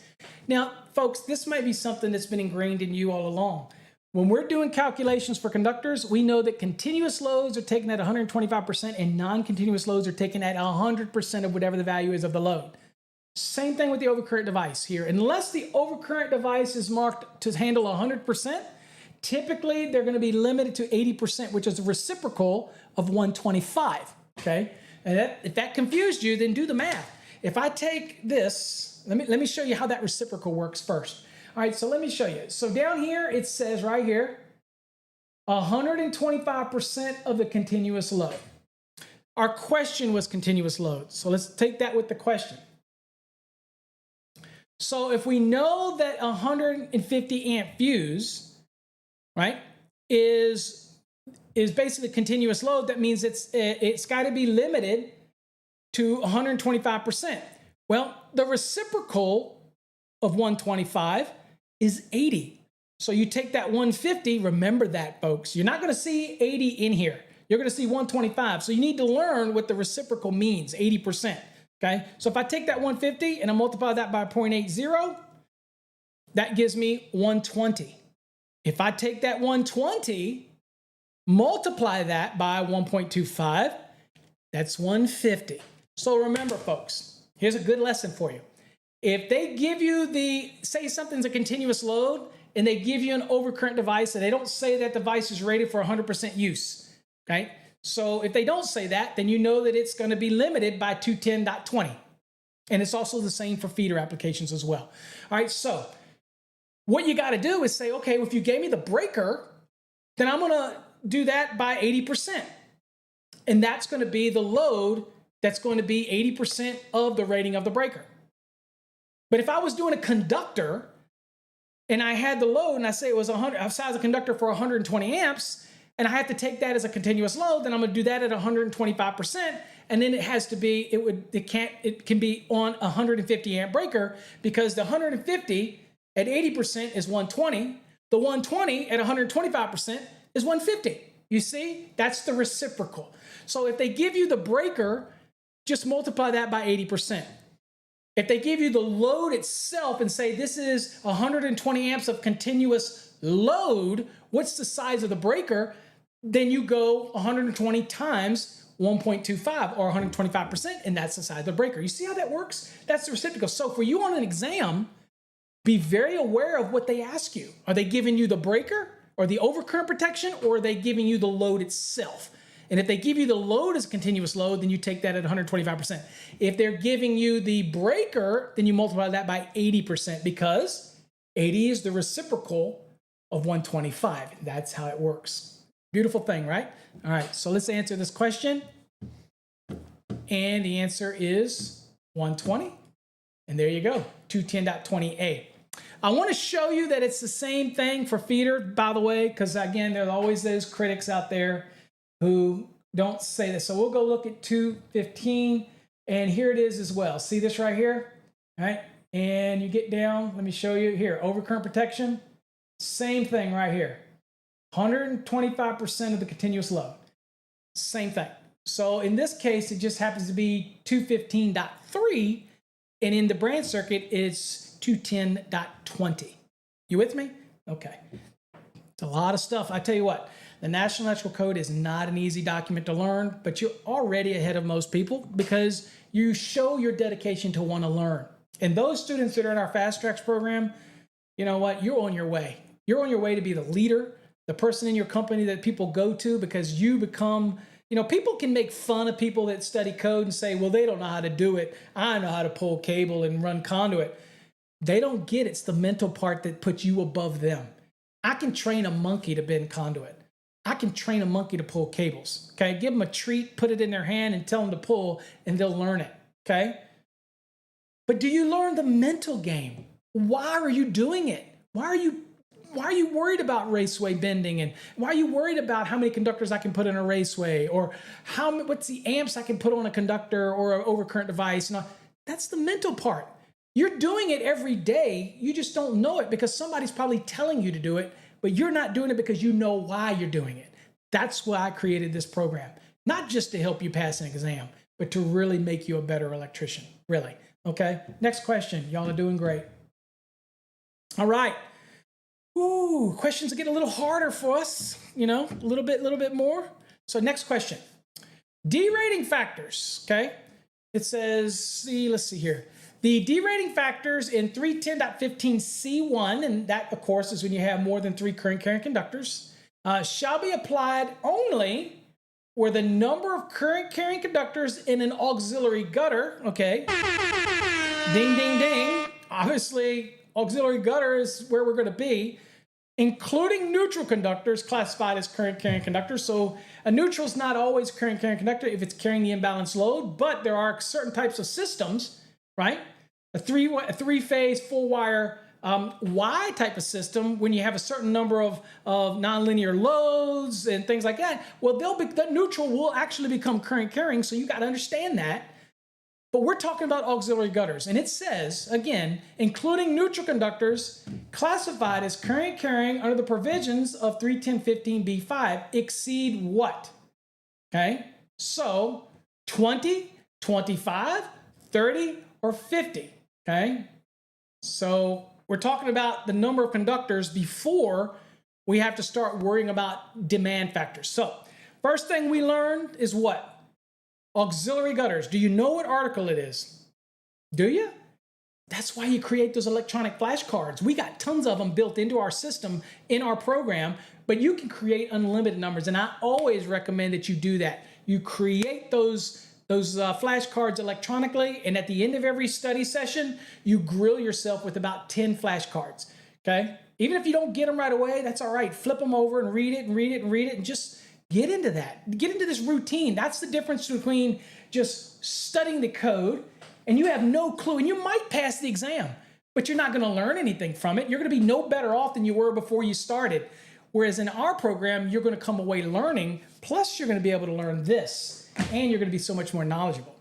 Okay, again, anybody can learn to be repetitious, but it's the knowledge that's the key. So what article? Well, if you created a flashcard, you'll know that we're dealing with what? Article 366. Go to it. Let's do it. Bold scan. Now, you could go to the index and look under auxiliary gutter, and it probably has something in there about this, okay? Derating or demand or something to that nature. But we know that 366 is not big. It's not massive. So I'm going to go there. So I'm going to go to the code, and I'm going to go to 366. And let's see here, right here. We're in auxiliary gutter, and I will show you this is not big. Look, I'm scrolling. Dude, that's it. That is not big at all. In fact, as far as it goes, I believe it goes up to section 120, but there's a lot of them missing. Like it jumps from 100 to 120, and it jumps from 60 to 100 as far as sections. So it's not big at all. You'll learn that going through this course, and it's going to make the biggest difference because bold scanning is your best friend when it comes to understanding the size. Now, if it's a 250 question for grounding and bonding, the index, get used to it, right? Or if you can identify the different parts, then you can jump to the part because that's a big article. You'll get better, trust me. You'll become that guru. You'll become that go-to person. So in this case, we're bold scanning, and we're looking to talk about the number of current carrying conductors in that gutter. So we're gonna be scanning down, and we're looking, all right? So there's nothing there. We're in part 2, installation, not use print. Okay, number of conductors, all right? Well, we're looking at what? Well, we're trying to determine not just the number, right? But we're trying to determine what happens when we gotta initiate, what's gonna change the ampacity, right? Because at the end of the day, what does 310.15c1 deal with?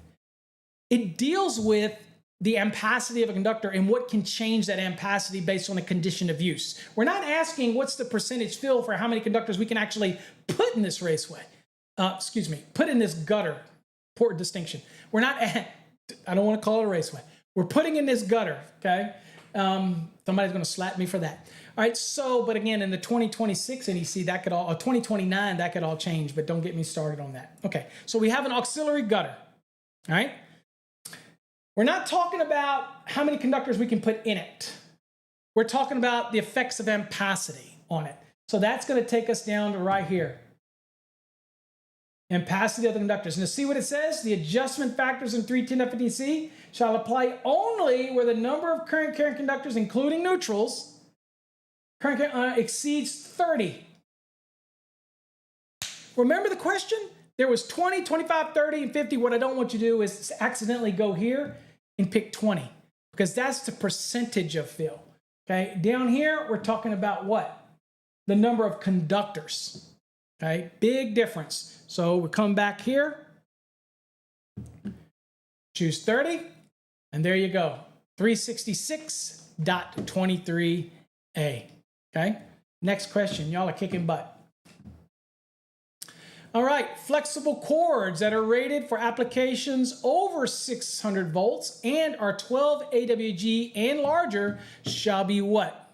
Okay, all right, so in this question here, a couple things have to come to mind right away. Flexible cords. If you know your articles and you're like, okay, I've got the different articles, then you'll immediately know that there is an article specifically for flexible cords if you've done your flashcards. All right, it's flexible cords and cables. This falls under Article 400. Now, granted, flexible cords is a trigger word. I could have gone back in the back in the index, and I can look under flexible cords, and let's see what we got. Again, I do this from time to time. But this episode, we're pretty much going off our knowledge, building on our knowledge, and we know, you should know, if you do your flashcards, if you learn the different articles, that this is Article 400. And you know that 400 is not big, so I would go to 400, right? But we're going to look real quick and see if there's anything in here, flexible cords. So I'm going to be looking. And let's see here, flexible cords. It says C cords. So I'm going to go back to cords. I've already spent more time than I want in this index. So I'm going to go back to cords. And like I said, for me, I know it's small. I know this is a size requirement. It's something that I know I'm going to be bold scanning for. I'm looking for these references: copper only, solid, not used, stranded. But again, let's follow our course of action here. I'm going to go under chords. And let's see here, chords. Where's it at? It's already slower than normal because, again, I can't see squat. Y'all already know this. We got conductors. And we got the chords. Okay, chords. And then you see, looking down the chords here, now keep in mind what we're looking for, sizes. So chords, I'm looking down, it's flexible. But under chords, I'm looking down, and I see flexible, and that already tells me it's article 400. I already got that part. Then under flexible, you notice that under flexible, you have some indentions, kind of comes out to the right. That means these are other things under flexible. So it's under chords, but it's flexible, and it does another subdivision under that. And I'm going to look down and see what we've got. Ampacities, okay, well, still 400. Look down and see here if there's anything that I can see that's going to help me. I'm still looking, uses permitted, tables, everything like that. Yeah, nothing overtly that I stick to down here that would have said to me, Paul, this is anything that's overtly beneficial. I don't really see anything else here. Let me just look at it again. And I can promise you, I've spent more time in here than I would have if I was taking an exam. Why? Because I know that 400 is not big at all. So I would say, forget that jack, and I'm going to 400. Because I know that that's flexible chords. So again, time management. We'll go to 400. You'll get better at it. 400 is not big. Again, kind of scroll through it and let you see what it is. It's really not big. And everything is laid out pretty good here. So what we're looking for, all right? So we're going to kind of scan these. Suitability, the type, not the question we're looking at. All right, so here's ampacity tables, right? But you're thinking, okay, but that's ampacity. But this is a question about what? Sizing, okay? And associated information with sizing. So let's kind of keep looking and see. Also, we're looking at the answers. Stranded, solid. You might find something in here, but a real quick look at this. Bolds, looking over it really quickly, doesn't give us any of that information. It pertains more directly about the actual flexible chord itself. So I'm going to scroll down. Uses permitted, not permitted. Nope. Splices, nope. All right. Overcurrent protection, nope. Damage, nope. Labels, nope. Construction, no, not really. Doesn't need anything in there. I guess it could help me. Let's see here. I'm going to go a little further. Construction. All right, well, this sounds like it's part of what's asking in the question, right? So if we look at the question is talking about, really, it's kind of like its construction, isn't it? It's telling you what's the size of the conductors to be inside of it. So again, it doesn't say construction, and you might be able to get this answer from multiple places, but this is kind of, to me, rings out. It's like, well, you're talking about the conductors that are in it. So it's all about the construction of the flexible chord. And so that might lead me to that. All right. So I'm going to be here. Again, index is not the holy grail, folks. And this is why when you go through our program, you will have learned this. And so that it's not something you would have had to go look up. You would just know that a flexible chord has an allowance and that it's something that you know that it just has to be. So as you go through here, we're talking about the conductors in the construction. And it says the conductors shall be 12 copper or larger and shall employ flexible stranding. Okay? So it's not about being solid. It's not about not used. It's not about copper only. It's about stranding.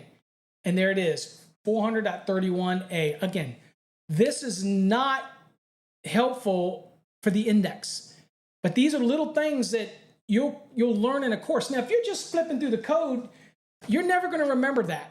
But what I promise you now that you're going to remember that is this flexible chords, and in our program we talk about it and give you illustrations. You're going to say, I got it. In a flexible cord, it can be 12 and larger, then it's got to be stranded. There you go. Okay. Let's do another one. Y'all are doing great, and we're going to give you another one in this program here today. All right. Next one we've got here, it says the size of the feeder circuit grounded conductor shall not be smaller than that required by what? 220.61, 250.66, 250.122, or 310.15b16. Now, this is a 2023 edition, and we know that there isn't any 310.15b16 anymore, so either they made an error or they're trying to throw you, so I can immediately discard that one and increase my odds. So if I guessed at this, I have a 25% shot at getting it right. If I get rid of one of them that I know can't be the answer, then I now have a what? I have a 33% chance of getting it right. All right, so deductive reasoning, but we can find the answer to this. Why? Well, one of the reasons that we can find the answer to this is because looking at it, we know that it's talking about a feeder. We know that feeder is what article? If you did your flashcards, you know that feeders are Article 215. You also know that 215 is not big. And since we're talking about a grounded conductor in conjunction with a feeder in 215, would I even go to the index for that? I wouldn't. I know that I'm going to bold scan 215. Now, I am more than sure that it's somewhere in the index, okay? But time is your friend. In this episode, like the other three, we want to train your mind to take things and realize deductive reasoning. Okay, it's a feeder. We're building on the knowledge you should have if you're in our program or you've been in a structured program. You know that feeders are 215. It's asking about a grounded conductor used with a feeder. That's what I'm looking for. So I'm going to go 215. So I'm going to go to 215 because it's asking about a feeder. And that's where we need to be. Again, using logic here. And 215 is feeders. All right, now, specific question is a size issue. And it's referencing, well, the grounded conductor can't be smaller than a size that's given by one of these references. Now, interesting to note is that 250.66 generally is about grounding electrodes. Okay, so grounding, the different grounding electrodes and the conductors that go to those. So the grounding electrode conductors, the electrodes themselves are 250.52, but this is the grounding electrode conductor. Okay, so we know that there's sizing there. 250.122 is the sizing that we go to for equipment grounding conductors, so it could be either one of those. And 220.61, that's really part of the calculations in part 3, which shows you how to do a reduction to the size of the neutral. That's really not germane to what's going on here. So I can remove 220.61, and now I've got a 50-50 chance. It's either 250.66 or it's 250.122. But we're in 215, and we're looking for references to grounded conductors. Okay, so let's do that. We're here, and we're not minimum sizing anything. Okay, we're just kind of scrolling along, and there's a 2, and we're going down, and it's the general, and boom, right here, grounded conductor. Kind of like it was a snake, it would have bit us. It says, the feeder conductor ampacity shall not be less than that of the service conductors where the feeder conductors carry the load, the total load supplied by the service conductor with an ampacity of 55 amps or less, okay? So we've got that application, but we're sitting there going, well, wait a minute. Oh, excuse me. That's even the wrong reference. See how quickly that can happen? Here's where we're at. What the hell did I read that for? But do you see how quickly that can happen? Here's the key. Catch yourself. Focus. I'm focusing. So I'm grounded conductor again. Screw this. This is where you want to be. It says the size of the feeder circuit grounded conductor, there we go, shall not be smaller than the equipment grounding conductor size required by 250.122. So we know we got this one right. So the easiest thing to remember is, okay, 215 is small. The question was talking about feeder, and it's about a grounding conductor. Go right to 215. That's the best. Don't spend your time in the index on this one. Again, don't treat the index as your holy grail. Use your experience and what you learn in our program and our course. You're going to know these things. Okay? All right. So we're going to come back to our question. And we're going to answer our question. Boom, right there. And that's our code reference, folks. Okay? Easy peasy. You want another one? All right, let's do another one. I know you do. Y'all are into this. All right, next question. All right, we have a snap switch. It's a DC or AC. Snap switch shall be allowed to be loaded to blank percent of the rating when used on inductive type of loads. So I have an inductive type load, or maybe the exam tells me you have a load and it's inductive load, and they want to know what is the rating of the switch and what percentage can you use of that rating. All right, so that's a valid question, and you don't want to guess. But one thing clear, this is about a snap switch, right? Okay, so you know that switches are where? You know your articles by now. Article 404, that's switches. Now we're in 404. That's the thing we want to look. So we want to go in here to the NEC. Now if you're using the index, then check it out. I'll go to switches really quickly. I said I wasn't going to do this again, but I'll do it. Let's go to switches. Pause your screen. If you don't want to go with me, just pause it. And if you do, and look it up. But I'm going to go to switches, and I'm going to see what we've got under switches. Okay, here's switches. It is there. It tells me Article 404, so we know that's good. So if we want a bold scan, we know where to go. Now we're going to look down really quickly, and what we're going to do is we're going to look for ratings. We're going to look for inductive type load question. We're going to look for AC, DC. We're going to look for snap to put us where we need to be. But we're going to kind of go down here real quick. So let's look and see where we need to be. And I'm going to kind of go down really quickly, just kind of scan these. Okay, clock's ticking, but we're good. And let's see here. Mechanical, motor, oil, a lot of switches here. Snap. Snap says also see snap switches. Beautiful thing. We're already in the S's, so let's just go to snap switches, giving us that guidance. So we'll go to snap switches. There you go, one page over to the left. Snap switches, AC general use. Okay, ratings. All right, well, this is a ratings question. Right? It says ratings right there, 404.14. It's a ratings type of question. So where we're going to go? We're going to go to 404, or 404 more accurately, .14. That's where I'm going to go. So let's do that. Boom. 404. And I'm reminding you, if you had gone right to 404, you would have bold scanned, you would have found it by now. But anyway, some people have more of a comfort level with the index, and that's fine. Let's go to it. And I'll go to 404 right there. And I would go to 14 because that's what we found in the back of the book. But if you bold scan it, be honest with you, rating of the use of the switch, you be honest with you, it was only what? It's only 14 sections in. This is not a big article, dude. Look, I'm done. It goes up to 404.30 is as far as this one goes. Again, lock that in your mind. Switch questions, not a big article. Much better to bold scan. All right, let's go to the 14 real quickly. Here it is, okay? Now, here is the first one, and this says alternating current general use. Nope. Alternating current AC or DC snap switch. Boom. Now, what are we looking for? Inductive type loads. That's in the question. Remember? Inductive type loads. So remember, that's a trigger. So I'm looking through here quickly. That's resistive loads. That don't help me. Boom, inductive loads. Now I'm looking for it. Not exceed 50% of the ampere rating of the switch at the applied voltage switches. Boom. But here's the thing.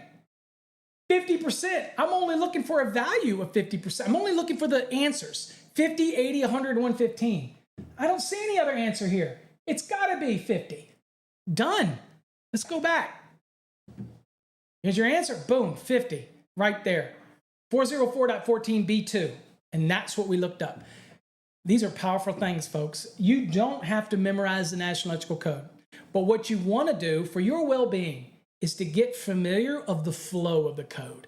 Learn the different articles, take your time, create flashcards. If you're in our program, then you don't have to worry about that because they're electronic. You can make any number you want. You can make 1,000 flashcards. And here's my advice. Let me give you some advice before I end this one today. You should electronically or physically create flashcards for every article in the code. It's easy. Just get them. You can get the cards at a dollar store for $1. Or if you're doing our electronic ones, it only takes you a second. You go into the flashcards, you create a new one, you put on the front side, you put the article, and on the back side, you put the answer. You do that for every single article so that you get a choice. You start flipping them. 430 motors, 338, okay, service entrance cables, and USE. You go to 336. Tray cable, 334 non-metallic sheet cable, 517 healthcare facilities, 690 photovoltaic, 680 pools, swimming pools, hot tubs, spas. You'll get so familiar with it. 210 brand circuits, 100 definitions, okay? Over time, it's just going to be just human nature for you to get better. And that means when you see a question on exam or you're out in the field, you're going to be able to do this easily. Because you'll know where to start that journey. Now, if you want to get into a great exam prep program or any of our courses and help support the efforts that I do, I appreciate every one of you. I want to show you really quickly again our website. And what you do is you go to fasttracksystem.com. And if it looks like, if you're on a browser, this is what it'll look like. And you can go to courses right here. And you have all these courses. Of course, we have some free blogs that you can read. But here's the courses. If you're studying for an electrical exam or you already have a license, but you just want to get better at the code, you feel like you're lacking code knowledge, then get our Fast Trax Black or our Fast Trax Plus. Now, the only difference in the two courses is with the Plus, you're also going to get 12-month access to our video platform. That's called Fast Trax Tube. It is the most amazing video platform out there. It's the neatest look. It is so browser friendly. It's so device friendly. You can watch videos. It has so many features you're not going to find on any other type of platform, like even YouTube. It is just electrical all day, all long. So check that out. But if you want the courses, you go over here under courses. Now, if you're in the mobile app and you're thinking, well, mine doesn't look like this, then what you want to do is you want to make sure that you just go to our website, and this is what it'll look like. And you just scroll down. And if you're taking an exam or you want to learn the NEC, then you'll see something that says test. Just tap on the test icon and it will take you right to the Fast Trax Black and Plus courses. Okay, it's just that easy. If you want to look at all the courses we offer, then if you're on the mobile version, then you go down here to shop. Just click shop and it will literally take you to all of our courses. And you get to peruse through them. We have grounding and bonding, industrial, residential, commercial, electrical theory, HVAC electricians courses. Great stuff, folks. Grounding and bonding is one of the amazing courses we have. Anyway, that's how you navigate our website. And please, before you go, make sure you get our mobile app. It's got so many features. It's got our own version of like a TikTok where you can ask questions and post images and we comment back and I'm going to give you quizzes on it. It's built right into the app and it's only available to people that use the app. Other people can't come in. It's only app users and it's free. So all you do is download it. Now, it looks like this and it's got so many features along the side. It's got calculators. It's got what else has it got? It's got instant access to our podcasts, so much stuff in there, folks. It's got in the field calculators for sizing, raceway fill, box fill, all of it right there at your fingertips. It's free. Download it. It'll load it on your phone. All you do is go there and click this URL right here, and it'll ask you, do you want to put the icon on your phone? Please do. It's not loading anything into your phone. All it is a icon link. And when you click it, it brings our mobile app to you instantly. And then when we make any changes, you see it instantly. You no longer have to go to the Google Store or the Apple Store to do this. That's the technology that we have today. And I hope you do get our app. We want, even if you're not a customer of ours, we really want to help you out. And we're constantly adding things to the app. Really want you to get the app. Okay, so just go to our website and download that app. All right, folks, that's it. I just want to thank you folks for joining me in this 4-part series. Hopefully you learned something out of it. If you want more information about our programs, go to our website. Until then, folks, good luck. I wish you the most success. in passing your exam. If you're not taking the exam and you're using this to get better at the NEC in the field, I have no doubt that you're going to become the leader of your company and you're going to rise to levels that you never expected, because you not only have the physical talents, but now you're getting the mental talent. Thanks for watching. Till next time, stay safe. God bless.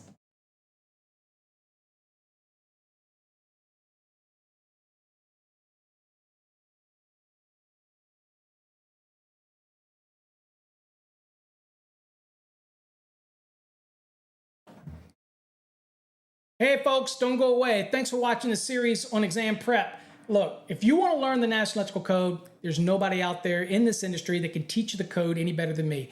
I will walk you step by step through. We have the best illustrations. We have competency review questions to test your knowledge. Look, if you're trying to learn the NEC, then you need to get in our Fast Trax program. Not only that, is you get mobile apps, you get message boards, you get chat. There's so many ways for you to connect with us and ask questions. Hey, look, if you're trying to learn the National Electrical Code, our Fast Trax program can do it. Now, maybe you already got your license and you're doing residential and you want to get better at residential. Guess what? We got a Fast Trax Red. That's residential deep dive. We have Fast Trax Green. That's commercial deep dive. We have Fast Trax Blue, industrial electrical codes deep dive. We have grounding and bonding. We even have electrical theory. In fact, we even have courses for HVAC technicians to learn the electrical part of their job and help diagnose and troubleshoot issues. So we have all this stuff on our website. What's our website look like? Let's go and look. Here's a website, folks, really quickly. This is what it looks like if you're on a browser. You can go up here and look at the courses. We have them all listed right here. You click on courses, you will actually see a list of them here. But if you hover over it, you'll see all the courses right here. If you're studying for an electrical exam, you can choose the Fast Trax Black or the Plus. What's the difference? The Plus gives you access to 12 months of videos over on our separate Fast Trax Tube platform. Not here, but on our separate platform. Don't worry, you'll get instructions to how to do that when you buy the course. But if you want to get the videos, then you choose the Plus. If you just want the exam prep course itself, which is the same whether it's the Plus or the Black, then you would just click on Fast Trax Black. Now, the other thing that I will tell you, when you're here, make sure you watch this demo. This is an amazing demo. It's going to show you all the little things about the course. It's going to show you the chevrons. It's going to show you how to use the features. It's going to show you what it's like to be in our program. And I think it's going to blow your mind, because up until now, if you're watching this, you probably just kind of stumbled through the NEC or flipping back and forth or bought somebody's videos. That's their commentary. That's not teaching you anything. This is exam prep. I want to give you illustrations. I want to give you content. All right, and then I want to test you on it. At the end, we have competency reviews. I personally grade these reviews. That's what sets us apart. So, hey, I appreciate you watching this video series. Hopefully you check us out. Go to this website right here.